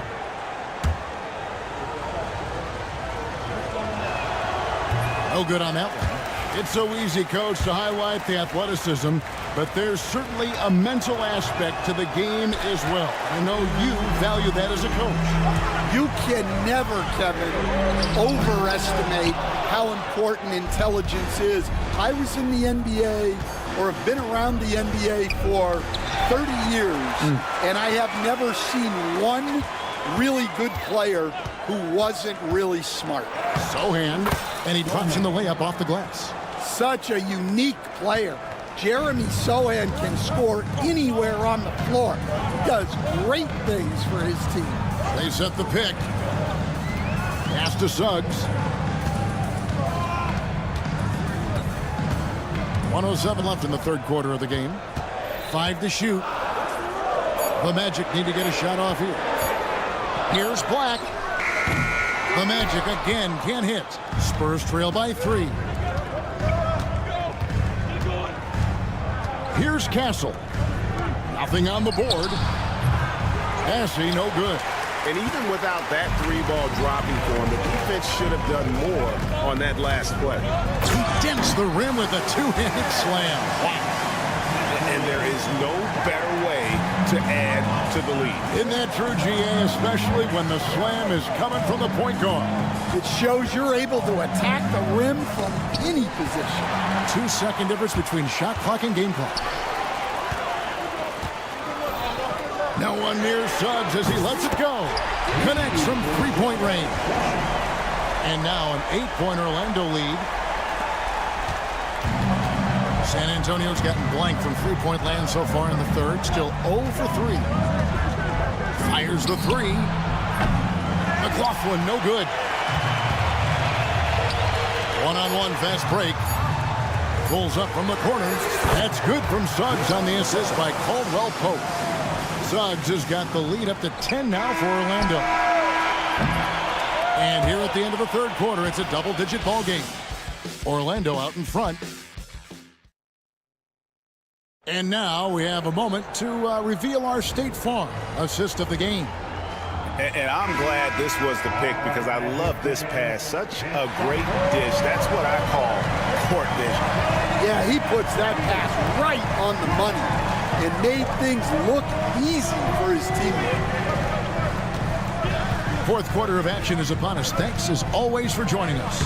In the backcourt form, it'll be Suggs and Caldwell Pope. Banchero out there with Black. And it's Bitadze in at the 5, roaming the pace. That's who's out there for Orlando. Offensive rebound. Wembanyama finds Barnes. It's stolen by Banchero. And up the court come the Magic on the break. Plenty of daylight on that shot. And guys, what do you think about the hustle stats for Orlando? Well, they've shown just outstanding effort defensively, and it's resulted in several forced turnovers. And also, they've made it a point to push it off turnovers. They're playing smart and alert, capitalizing on mistakes. And it's clear the defense has no answer for Wembanyama. And until they do, keep getting him the ball. Caldwell Pope dishes to Banchero. 6 on the shot clock. Pass to Bitadze. Over Barnes. Johnson with the rebound. And here's Wembanyama. He'll bring it up for the Spurs. Lets it go with a 3. And it's Orlando with the rebound. Banchero's got 6 rebounds now in the game. Suggs kicks to Black. Banchero outside. Count that one as his 7th make in 8 attempts. A scorching 88%. Banchero does a great job of just staying on balance when attacking off the bounce. Here's Wembanyama for 3. Good again. He's on tonight. 9 for 13 shooting. Playing from behind right here. Not easy, but he is answering the bell. Well, consistent scoring is a good foundation for a comeback. They can't be wasting possessions now. Using that momentum to just prepare for liftoff. Suggs with a problem on the drive. Wagner's checked in for Black. First team foul. Now into the lineup for your Magic. We're in the fourth quarter here, just under 2.5 minutes gone. And there it is for him. And this is what you want to see. Wembanyama attacking with authority inside. Suggs against Fox. And it's Suggs missing. Spurs trail by 9. Here's Wembanyama for 3. Drills the three-pointer. Wembanyama's got a couple of three-pointers now in the fourth for San Antonio. Suggs against Fox. Suggs kicks to Wagner. Pass to Caldwell Pope.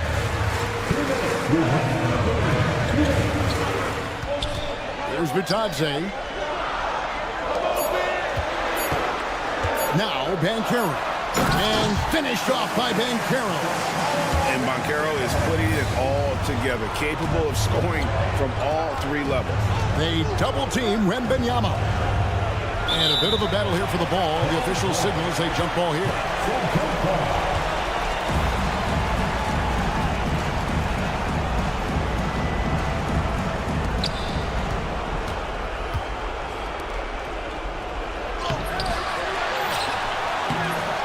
The rebound by Batadze. That's not a bad shot at all. It just didn't go in. Sometimes the process is right, and you still get a bad result. Here's Banchero. That's number 9 to fall. He's only taken 10 shots. And the paint is where you love to watch Banchero work. With his size and athleticism, he can attack so effectively inside. Fox passes to Barnes. Down low, here's Wembanyama. Barnes screen on Suggs. San Antonio again missing. Orlando, they've gone 5 of 8 shooting as we've come down the home stretch in this final quarter. And now as the clock ticks down, this is going to end up as a solid victory here for Orlando. You know, their big advantage was points in the paint. And they found a way to pound the ball inside. And that was working all game long. And it'll go down as their first official win of the new year. And in a 3-game season series, they take the first 2, and certainly they've had the edge in this matchup. And you know, when you look at the huge impact he had, just a monster game for Paolo Banchero. Well, he was so active defensively, anticipating, grabbing steals, one of the most underappreciated stats in the game. At the line for Orlando. A free throw drops for Suggs. Well, each year, Suggs comes on a little stronger, and he has really improved his efficiency. That ought to do it. I think any chance for a miracle comeback just went out the window with those freebies. A 3 from Wembanyama. Banchero grabs the board, and so they choose to intentionally foul. And you can see where they're coming from by fouling to stop the clock, but really they're just kidding themselves. And he knocks down the first one. And on paper, Paolo Banchero has so many appealing attributes. His size, build, the ability to find shots. You can easily see why scouts were enamored with this guy as a prospect. And so the Magic can now just hold on to the ball. Suggs kicks to Banchero.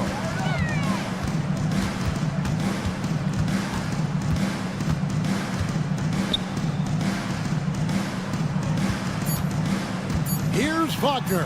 Shoots over Johnson.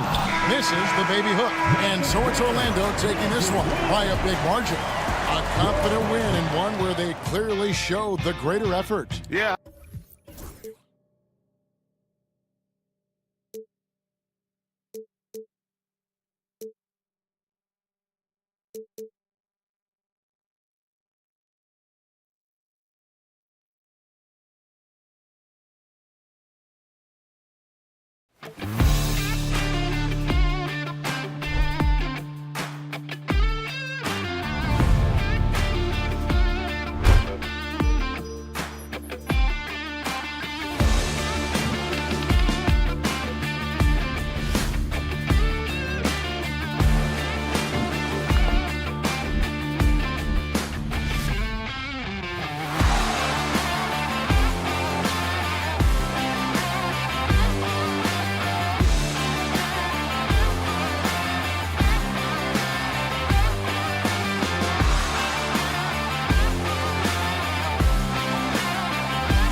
have a strong start to the season. No question, BA. And that could be tough to achieve for teams that might have a new coach.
Or if you had a lot of roster changes, teams with continuity tend to have the advantage to start the season. Now the starting group for San Antonio.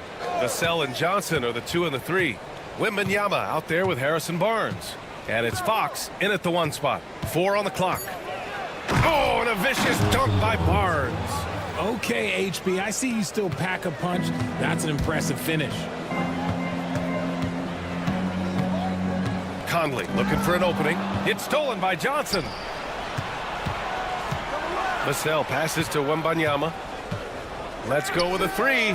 Gets the 3 to fall. Yeah, you've got to worry about Wembanyama everywhere.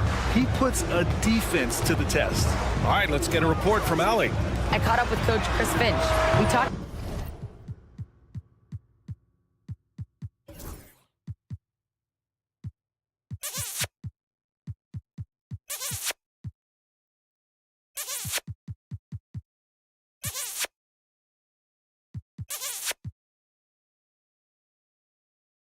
About his matchup against the highly touted Victor Wembanyama, and coach told me Victor's combination of speed and size creates a lot of problems on both ends of the floor, so we've got to play a physical brand of basketball to just keep him out of rhythm. It'll be interesting to see how that affects him. BA? And Allie, thanks. And Wembanyama can dunk it basically just standing up. You gotta keep him out of the paint. Knocked loose. Stolen by Wembanyama. First quarter and about a minute and a half in. Misses the layup. And he ends that fast break chance. An intentional foul. That's a textbook example of the transition take foul rule. Yeah, one of the best leaders in the NBA. This team loves having Mike Conley in their locker room. To end the run. No good that time. Nice D from Vassell. For San Antonio, they've gone 3 of 4. Off to a nice start. And Richard, we talked about Victor Wembanyama. 7'4". Skilled. Did you ever think we'd see a player like him? Maybe in about 20 years, but we're seeing more and more hybrids. He is just an outlier that we have never seen before. The tallest player in the league and one of the most skilled. Here's Conley following the bucket by the Spurs. And it's in there.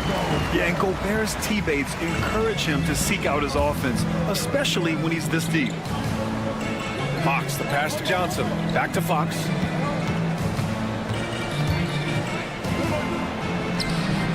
Always a nice way to start. Makes his first one. They're really working the paint now. The Timberwolves have gone 1 for 3 so far. Stolen by Vassell. Back come the Spurs in transition. Fox with the ball. Randall's in his pocket. And it's Fox missing. Timberwolves trail by 9. Here's Edwards. Count that bucket. Wow, what a move from Edwards. He's fantastic at creating for himself. Fox goes in. And Fox powers it home. Attacking the rim with power. Tremendous finish.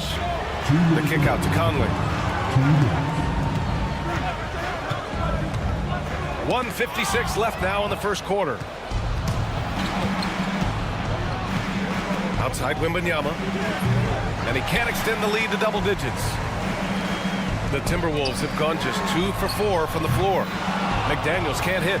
Yeah, that's a shame because I'm not sure the defense will let him get a shot that good again very soon. And Wembanyama with the 3. Wembanyama's got 10 points in the game. You can't help but look toward their defense. They're totally lost. And it's Conley with the ball for the T-Wolves. Down by 12. Edwards can't hit. Oh, he really wanted that triple. Even though he missed, I really like the competitiveness I'm seeing. From deep, Wembanyama. Rudy Gobert with a rebound. And he probably thought he was going to bury that one. And the foul called on Harrison Barnes. That's his first foul of the game. 1:02 left in the opening quarter. They've been having major problems offensively. Definitely in a bit of a dry spell. Here's Conley. No points so far. Clock at 6. Pass to Gobert. Edwards for 3. And I just love the energy they've showed on the defensive side of the ball, especially inside where they're putting up some major resistance. And the officials whistle a foul on the shot. The bucket is good, and he'll go to the line. And that sends Victor Wembanyama to the free throw line. Jaden McDaniels picks one up. San Antonio shooting their first foul shot of the night. Well, Richard, it might be a long time before we see a player with the combination of Wembanyama's size and skill. He changes every opponent's game plan, offensively and defensively. You've seen nothing like it, and we probably won't for a long time. Now here's Conley. Inside, here's Randall. Offensive struggles continue, missing again. From deep, Wembanyama. He got it up in time, but it would not fall for him. And so the San Antonio Spurs liking their chances.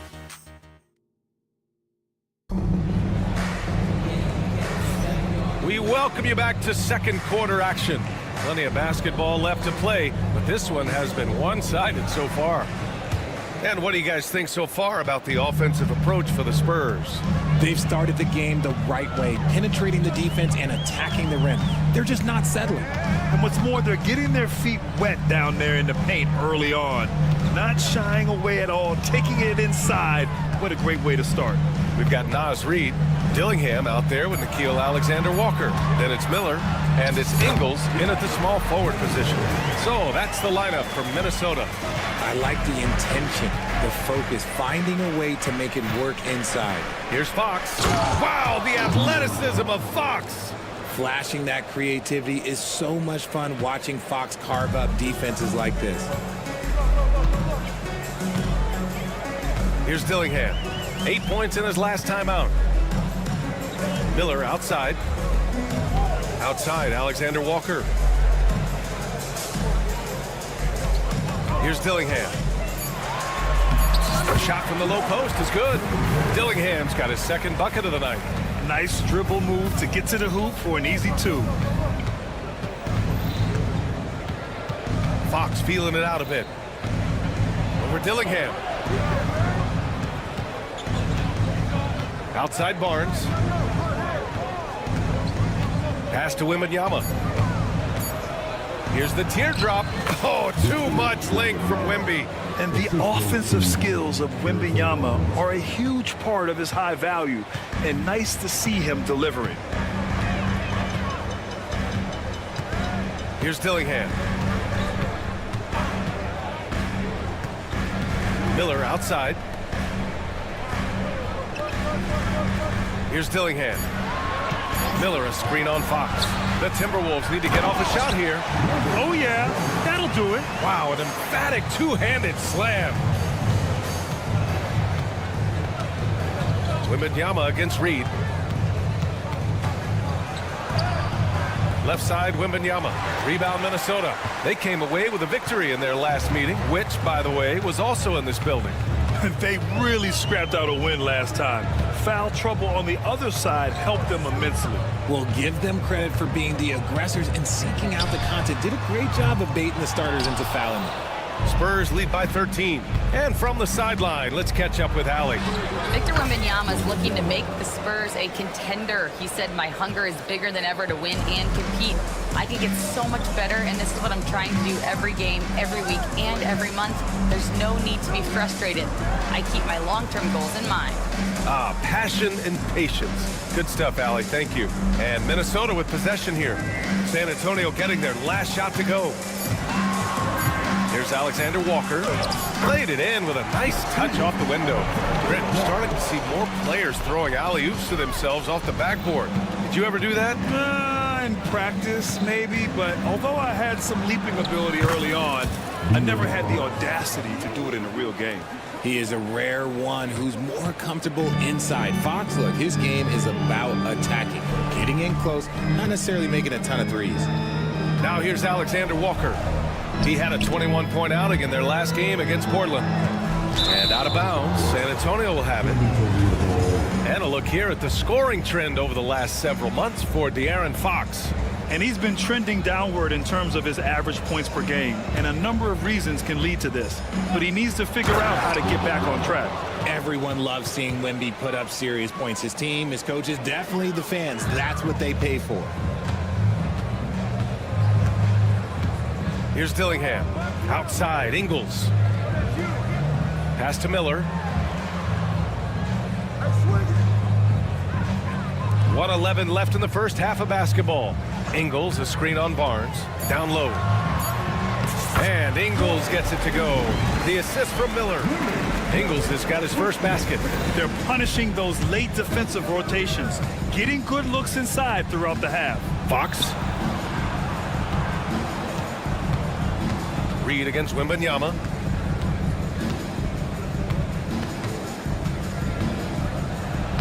Oh, he pipes it. 9 for 14 and showing no let-up. Man, that's now 10 straight points in the paint. I'm not sure what's happened to their defense, man. Here's Dillingham. He's covered by Fox. Pass to Ingles. Here's Dillingham. And De'Aaron Fox picks up the foul. That's his first foul.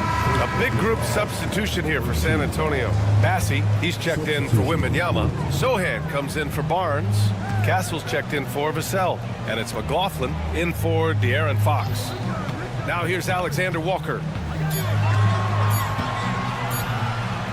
And that one makes him 2 for 2. He's in his rhythm. In the NBA, you just can't let guys get to the rim. Here's McLaughlin. The three is up. Nails it from 3. And so a pretty lopsided game through the first half. San Antonio on top. They lead by 18. Well, now we have some time to check in with Allie LaForce. Okay, Allie, appreciate it. And folks, we'll be back after halftime to begin the third quarter.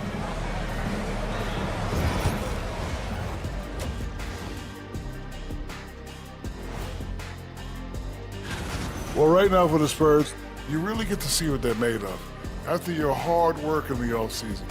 Yeah, you have big. All right, getting back to this game now and the sensational play from Victor Wembanyama. Come on now, That's it for us. Thanks for tuning in.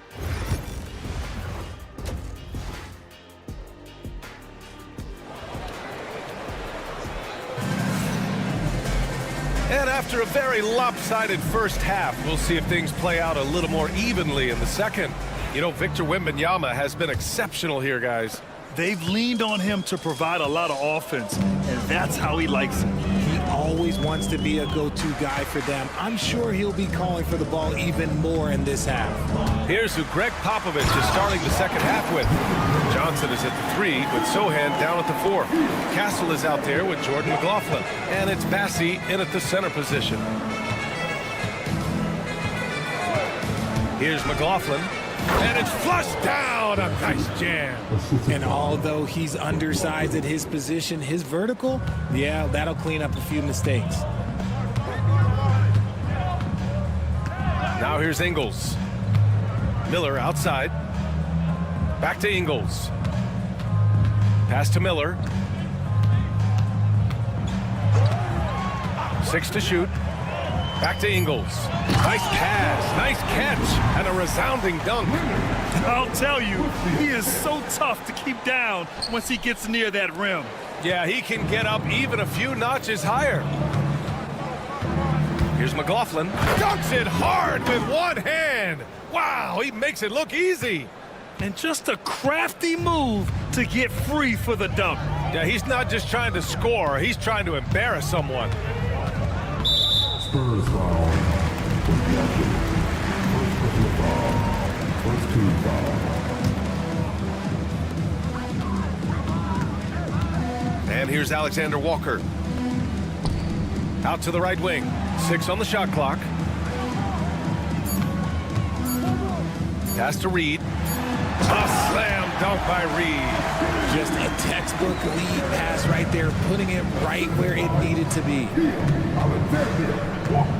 Here's McLaughlin. And the layup falls. McLaughlin's got 7 points in the game. And the defense has no one to blame but themselves. I mean, they just let him get right to the rim.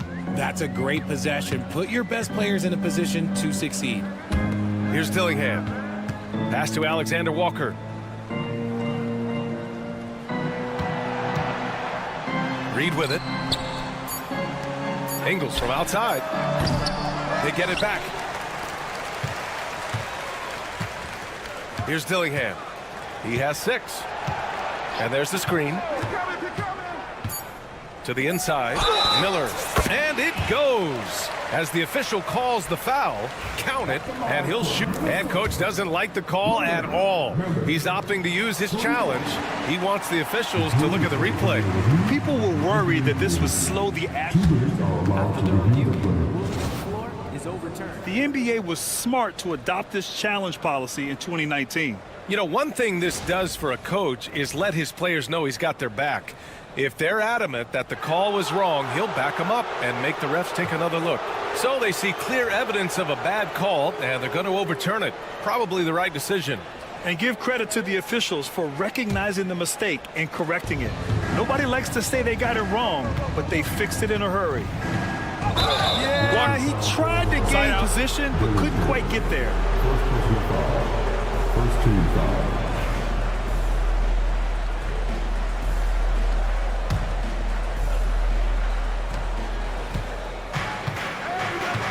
Well, we're into the third quarter. Just over 2.5 minutes played. Johnson.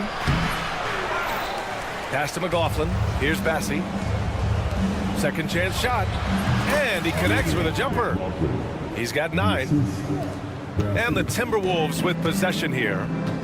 It's an 18-point game. And after this game wraps up, they're off to Cleveland where they'll face the Cavaliers. And that'll be their only game on the road before heading back home. Here's Dillingham. He has 6. The layup misses. San Antonio leading by 18. There's the drive. McLaughlin's shot is good. He's been perfect this quarter. They keep feeding him, and he keeps delivering. For Minnesota, they've gone 4 of 6 from the floor in this third quarter. Ingles against Johnson. Pass to Dillingham. Back to Ingles. Here's Dillingham. Just 5 to shoot. Ingles passes to Reed. Bassey pulls it in. And it's amazing. Their slim advantage on the board seems a lot larger than it is. Here's McLaughlin, covered by Alexander Walker.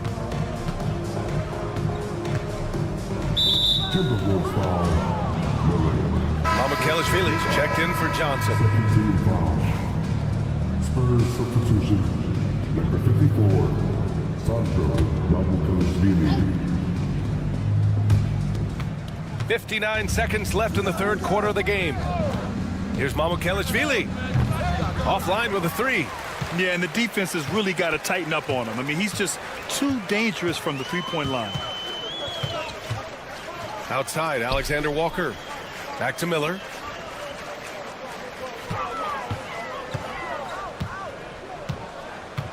Down to 5 on the shot clock. And he was fouled while in the act of shooting, so he'll take 2 free throws. It's going to go on Jeremy Sohan. Minnesota shooting their second and third shots at the line here. Miller hits them both. Spurs lead by 18. 9 seconds separating the shot clock and game clock. Here's McLaughlin.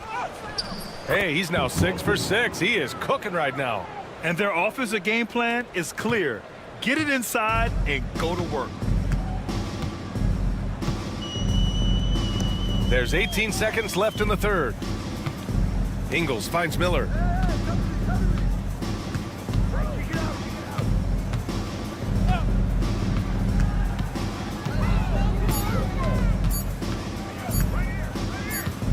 And they'll turn it over. Couldn't get the shot off. A shot clock violation. Substitution on court.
And so it's San Antonio ending the quarter with a 20-point edge.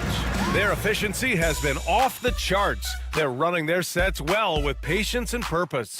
Time for a quick break. And now we have a moment to reveal our State Farm assist of the game. You can count on him to deliver a few assists like this one each and every night.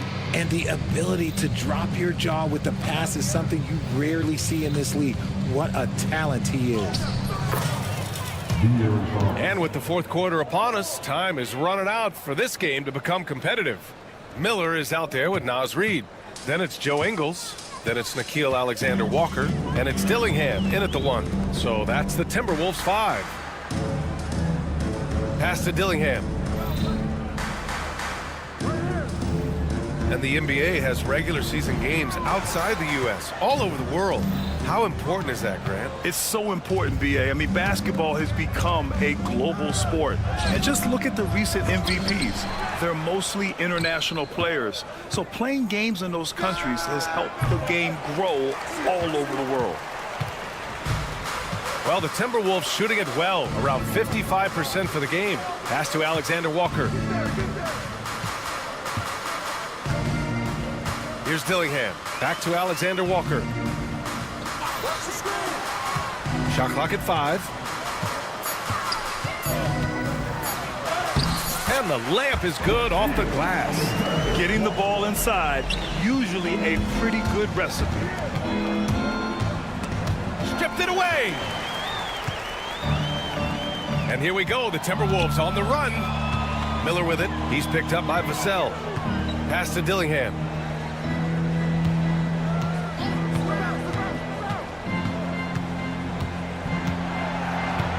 Just 5 on the clock.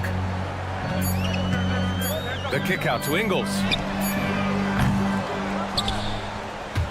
And it goes out of bounds. Last touch by Barnes.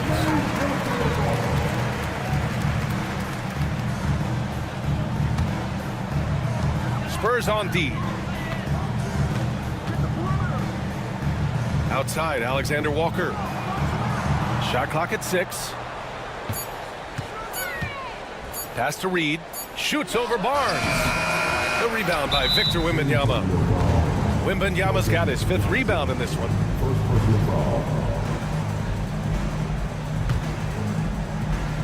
Timberwolves trail by 20.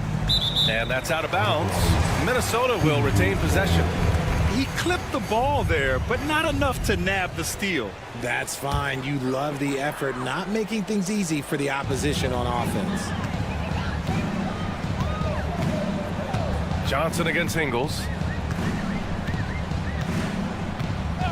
Hey, Grant, when you look at the mentality of today's players, what are the differences from back in your day? Well, B.A., through the wonders of technology, players interacting more directly with their fans and telling their own stories. Also, there's a brotherhood. It's a bit more brotherly, with players on different teams more friendly than in days past. And, you know, I'm not sure how I feel about that. When Wembanyama has the ball in there, I mean, it's often a bucket, a foul, or both. Here's Dillingham.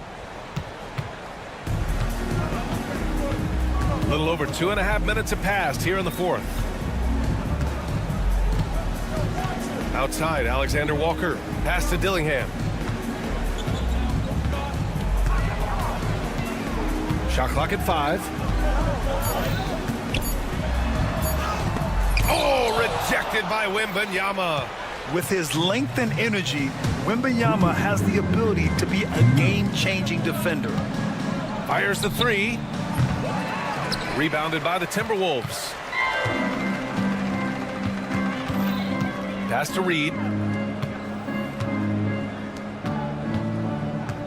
And there's 1:45 left in the 4th quarter. Oh, rejected by Wembanyama. Just a shot eraser. You never know where Wemby is, but you always know he's around. Now here's Alexander Walker. He's guarding Mosley. And the shot clock expires. 24-second violation. Richard, how do you think you would have fared if social media was as prevalent in your younger years as it is right now? I can tell you right now, I would not be able to sit next to you right now, B.A. That's the type of life I would have lived. And you can see how scary this team can be when everything is clicking for them. Just a terrific performance for the Spurs. And of course, they really dominated in the paint tonight. They obviously came in looking to impose their will, attack the heart and soul of that defense, and it led to a lot of good looks. And so this win marks their first victory of the new year. And when you look at the game, the one thing that helped fuel this team to victory was the efficiency for Victor Wembanyama. We saw him get a lot of touches tonight, and he wasted very few of them. Really made himself the backbone of their offense. And guys, that's gotta be the dagger. This is how you finish a game. And it felt like they just flipped the switch to go on that run and seal the game. Saving their best basketball for the end. Always smart. The drive by Wembanyama. And the dunk by Wembanyama. They really came in with the right mindset today. I can guarantee you their flight home will be filled with some smiles. And as it should be, to be this dominant on another team's floor, look, when you go home, you're going to go home feeling good. On the take. Oh! Nice finish. Man, big time right there. Oh, that's just filthy. Fox has that fearless mentality and gets up for a point guard. Here's Dillingham. He's covered by Fox.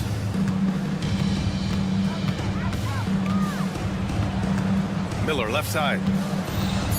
Outside, Alexander Walker. Pass to Miller. Over Fox. The Timberwolves again can't hit. And it's Fox with the jam. You have to be kidding me. Wow, that's how you take things into your own hands. Fires from way outside. And so it's San Antonio easily grabbing this one. Boy, this crowd has to be shocked by the way their team...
What a great day it is. Greg, what are these players feeling as they tip off this new season? It is always exciting to start a new season. Players are just filled with hope and optimism, especially after putting in all that offseason work. Now the starting group for Orlando. Wagner and Banchero are the forwards. In the backcourt form, it'll be Suggs and Caldwell Pope. And it's Bitadze in at the 5, home in the paint. Hey, it's not easy trying to stick with Caldwell Pope now, especially when he leaks out in transition. Gobert with a screen on Caldwell Pope. And slam dunk by Gobert. And he can time his passes so perfectly. Wow, what an assist. Caldwell Pope outside. No good on the triple. It's Gobert with the ball for the Minnesota Timberwolves. Here's Randall. The rebound by Caldwell Pope. I guess even he took this one of those once in a while. Well, the Magic last year, Clark earning the number 5 seed in the East. It was a giant step forward. It certainly was, and I tell you what, they've got an impressive, very impressive young core. And this was the first time they made the playoffs since 2020, and now the minimum expectation is a playoff appearance, and I think they'll be able to deliver on that. Now Conley, after Jalen Suggs missed from long range. Out to Conley, launches it, and it's Wagner with the rebound. Orlando's gone 1 of 3 from beyond the arc so far in the game. Suggs against Edwards. Now one near Suggs as he lets it go. And it's good off the back of the rim and in. Really well done there. Just confident and composed, never in a hurry. Conley feeling it out.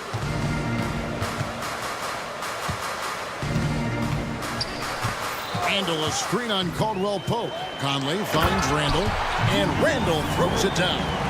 Few guys read the game like Conley. And just under 2.5 minutes elapsed here in the first. And that one's good. Suggs. Boy, he's really feeling it right now, shooting a high percentage to start this game. Edwards with it. Defended now by Wagner. He gets that one. Built like a linebacker, Edwards is not your average off guard, folks. Bitadze the pass to Caldwell Pope. Pass to Wagner. Back to Caldwell Pope. Shoots it up. And there are the Magic with another bucket. You know, he entered the league as a straight line dribble driver, KCP. He's worked hard to add some wiggle to his game. Throughout his career, Clark, Kentavious Caldwell Pope has proven himself to be a quality player. He certainly has, and I love the way he plays. He's locked in all the time at both ends. Really not only understands his role, Kevin, but embraces it. He's out there to space the floor with his shooting and then provide a lot of energy and versatility on defense. Oh, here's Edwards. 1:27 left here in the first quarter. Clock at 6. And contact on the shot, so he'll be shooting free throws here. Anthony Edwards is a classic two-guard, Clark, a spectacular player. What has impressed you most about his development? Well, he's got a great body. He had it when he got into the league after just 1 year of college. Tremendous basketball body, strength and length and bounce. Now he's worked on refining his skill. I think the biggest thing that's impressed me is not only his work ethic, but his poise. He's not a guy that plays frantically. He plays with intentionality and purpose, and that's a tough thing to do when you've got his athletic ability and you're as young as he is. Orlando leading. Caldwell Pope outside. Banchero left side. Spins. Great spin move to the bucket. What a move. And for a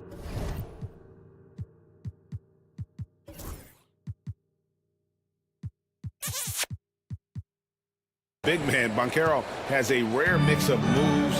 I mean, this guy can cross up defenders. He blows by people. Terrific handle for a guy that big.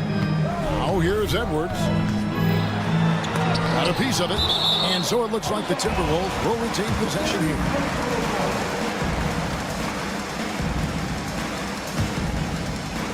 .32 seconds left to play here in the first. Drills it from outside. The Magic have gone 5 of 9 from the field here in the first. Here's Suggs. Rebound, Minnesota. You almost have to assume he's going to knock those down when he is that open. Conley, the pass to Edwards. That's in there. Conley with the assist. Conley's got 3 assists now in this one. Edwards just doesn't allow defenders to bottle him up. Great focus and persistence. Here's Suggs. Oh, yes, the turnaround. Suggs has got 7. Here's Gobert. Here's McDaniels. And still a close game as the first quarter comes to a close. Magic lead by...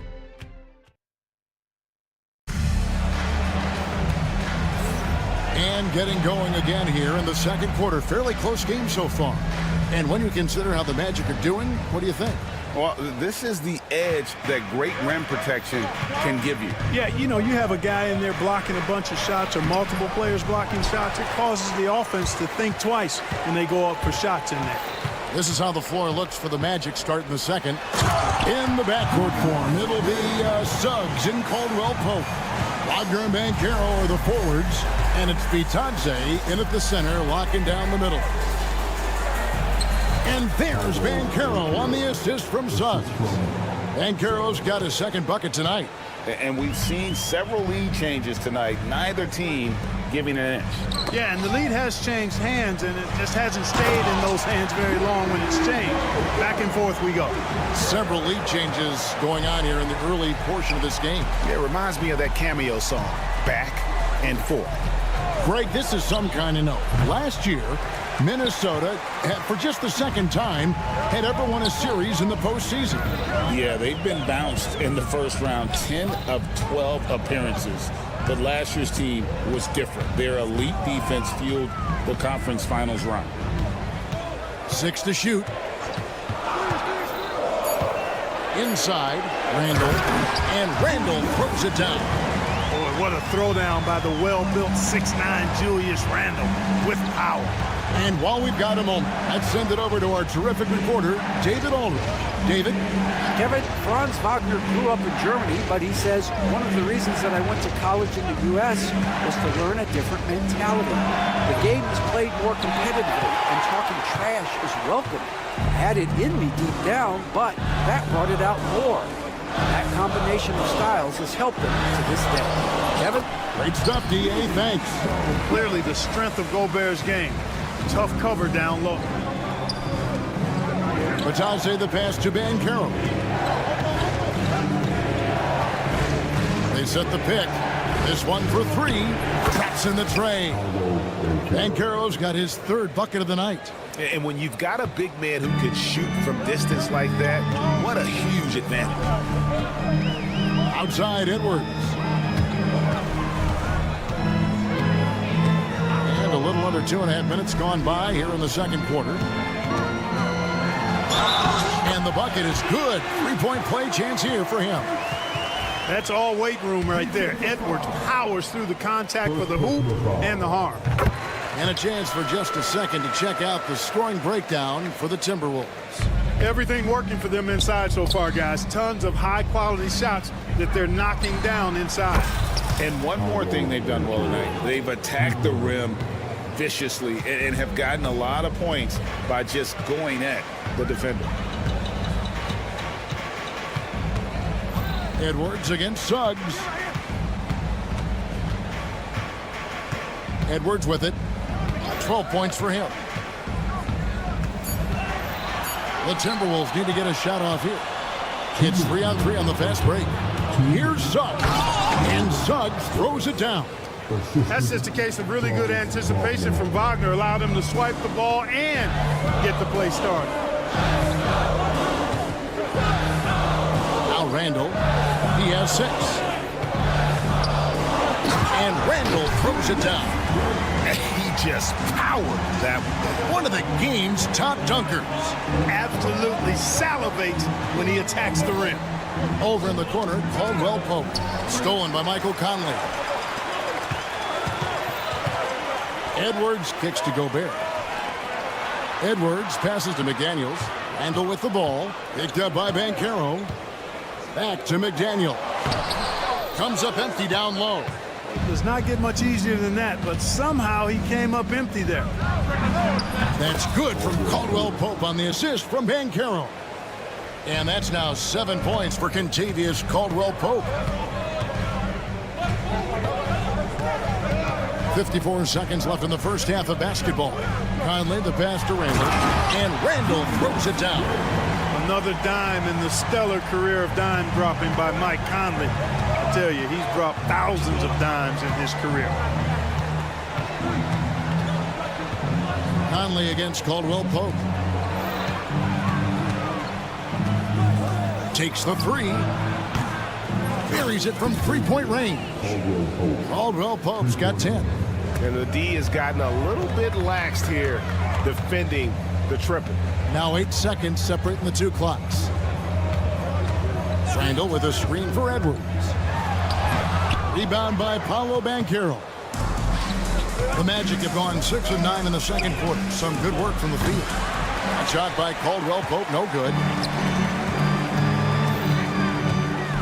Conley left side. Edwards. Oh, that's blocked. They get it back. So that'll be it for the first half. Fairly even battle underway in this one.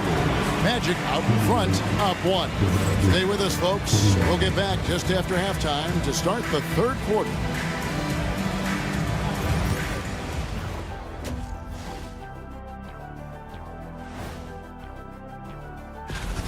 You'll see teams attempt to space the floor, but these guys really do it. They've got great shooters who take great shots. Okay, so now let's talk about... And that concludes...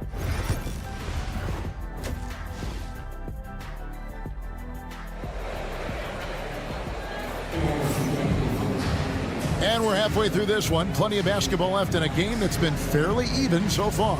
Edwards with a strong contribution so far in this one. Man, he's been running wild on him through that first half. Absolute dynamite on offense. And you know what? I'll be interested to see just how much he's got left in the tank. That first half had to take a lot out of. We've got second half action for you, and if the next couple quarters are similar to the first, this one could go down to the last possession. They've got Miller, Nickeil Alexander-Walker out there with Dillingham. Then it's Naz Reid, and it's Ingles in at the 3 slot. That's Chris Finch's 5 as we get into the second half. And he gets the whistle. 2 free throws coming up. Greg, we know about the EuroCup, but is the D-cell the next move that's getting more notice? I think it is, Kevin, and you can see players have quickly incorporated that into their arsenal. It's been fun to watch, man, and I tell you, it creates some uncomfortable situations. And he drives in. Dillingham with the bucket. And 3 consecutive field goals have come right at the rim. The D had better start buckling down. Here's Black. Takes it off the glass. Black's got his first points of the night. It's a great move, and he catches the defense completely off guard. Yeah, if that's a harbinger of things to come, he's looking at having a very big second half. Here's Alexander Walker. Solid play on the low block, and that one's good. Alexander Walker's got the game tied up here for the Timberwolves. From 17 feet out, bounces high off the rim and drops. Black's got his second basket of the night. No idea what they were thinking there defensively. I mean, that's a shot he makes often. Dillingham with it. Miller with a screen on Anthony. To the middle. That's good from Miller on the assist from Dillingham. And that's 10 straight points in the paint. The defense, nowhere to be found. I think they've really got to start committing more bodies down low and really kind of close that area off defensively. Back to Black. The three. Sinks the three-pointer. Black's got 7 now in this quarter. 3 for 3, and that's always a good way to start the second half. There's always a surprise, isn't there, Clark, in the offseason? Let's go back to 2022. That offseason, the Timberwolves going all in on Rudy Gobert. Basically, Kevin, they traded 5 firsts plus a bunch of good players for Gobert. It was derided at the time, and I can understand why, but Rudy's defense has taken them to another level, and he's actually been a little better offensively than people thought he would be. Offensive rebound. Wagner kicks to Black. Anthony looking it over. 6 on the shot clock. Lob pass to Wagner. That one doesn't go. Timberwolves have gone 4 for 4 from the field since the halftime break. Terrific start to the third quarter. Into the lane. Guys, what a back-and-forth game this has been. And that's already resulted in 7 lead changes. A touch over 2.5 minutes of basketball played here in the third quarter. Here's Black. An easy 2 points on the layup. Black's got 9 points. For Minnesota, they've gotten every shot to drop since halftime. They're 5 for 5 from the floor. Reed with a screen for Dillingham. 2 free throws coming up, and they call the shooting foul. And Greg, talk about a guy who can create for himself. Dillingham can already score on elite defender. Yeah, and Kevin, a lot of that is his footwork. You can see the hours he's put into it. And then add in the body control and quickness. Good luck slowing this young man down. Chance now to take a look at some of the steal numbers over the scope of the last few months for Mike Conley. I feel like he hasn't been paying as much attention to the defensive aspect of the game as he needs to. His steals have dropped over the past few months, and he needs to get back some of that fire on D. And that's the norm for him. He's pretty much automatic when he's at the line. Yep, it counts. He has 5. They're finding lanes to the hoop now with consistency. 5 buckets in a row from the paint. And on the flip side, the defenders have to show more fight on the interior. They've got to offer more resistance here. Pass to Wagner. Here's De Silva. Covered by Miller. It's up a 3. De Silva. No good. For Minnesota, they've gone as spotless. 6 of 6 from the field since taking the court here in the second half. Ingles up top. He's guarded by Howard. Ingles passes to Reed from past the arc. A shot by Alexander Walker. No good. Black dishes to Anthony. There's a screen. Pass to Howard. Wagner on the wing. That's good. And so Howard with the assist. This is where you want Wagner to have the ball. Right under the bucket where he can do the most damage. 30 seconds left in the third. Wow, he got whacked on that one. Shouldn't be much debate there. Blatant contact. Straightforward call. Simple. The Timberwolves have only 1 missed free throw. They've had 5 attempts and made 4 of them.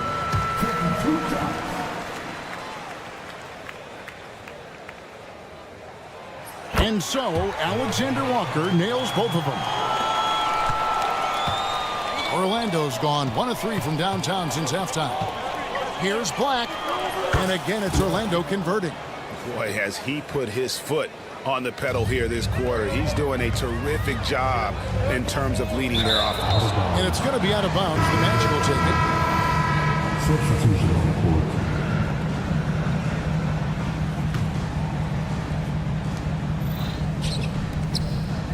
Caldwell Pope on the wing. Covered by Conley. Wagner kicks to Banchero. From the arc. That one, no good.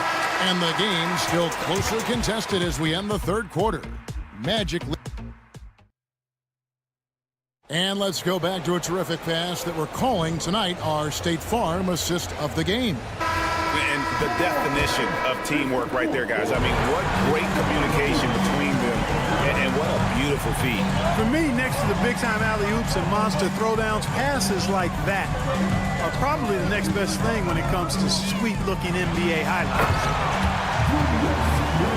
And it's been a very competitive game so far as we get rolling here in quarter number 4. And so in the game for the Magic, sliding in at the wing, we'll see Caldwell Pope and Wagner. Then there's Suggs.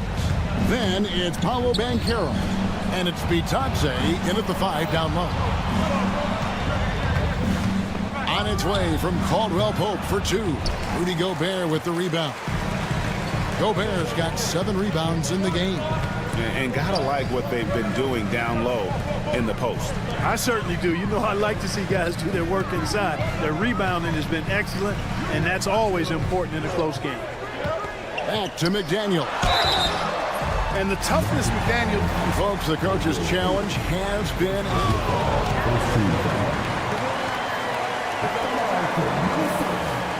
The time now where the officials can review in closer detail what constituted the original personal foul. Getting a different angle can sometimes make it a lot easier to determine. Indeed, and the one thing with replay review is that when you see the slow motion replay, you really get a new appreciation for just the immense speed at which these players are moving and how fast the action really is and how hard it can be sometimes, you know, Greg, to make the right call. And the announcement on the review is that the foul was called in error. So they have determined to overrule the original call. And guys, this is what it's all about, getting the call right. And I think in this case, the video review showed that while it was a tough call to make on the floor, they got it right with the review. Banchero against Randall. Banchero passes to Caldwell Pope, and the 3-ball is good. Look, tell you what, Caldwell Pope, when he has his A game on, he can go toe-to-toe with anybody in the league, and I'd love to have him on my team. Randall dishes to Gobert. Out of bounds, Orlando takes possession.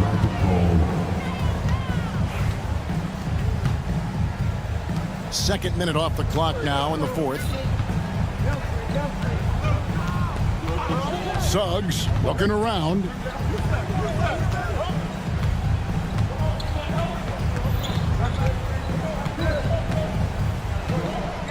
Banchero has screen on Edwards. Pass to Bitadze.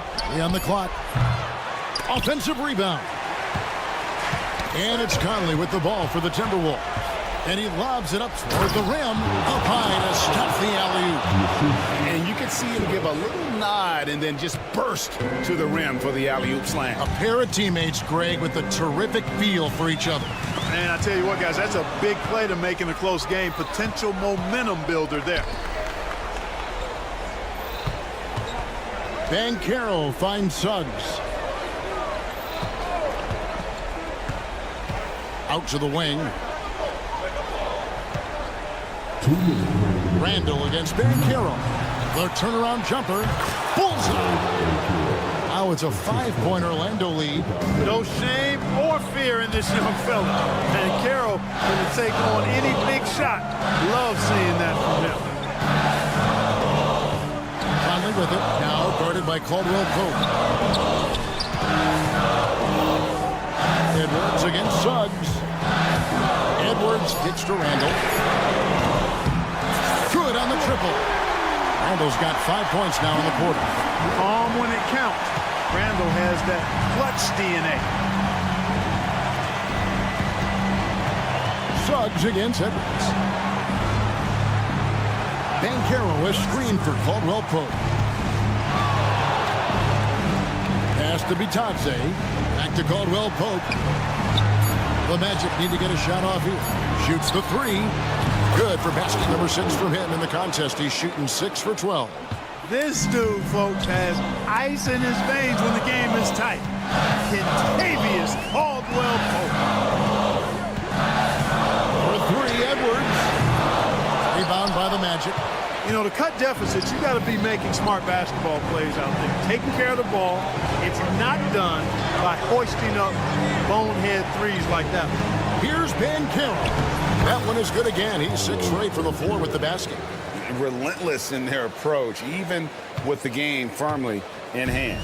And, you know, until that final buzzer sounds, I mean, you've got to treat every possession like it's crucial. Outside Conley. A 3-ball. He can't get that one. And the great shooters know when they've got enough opening to go for the 3. I didn't think it was a bad choice on that possession. Just 2 seconds between shot clock and game clock. Caldwell Pope feeling it out a bit.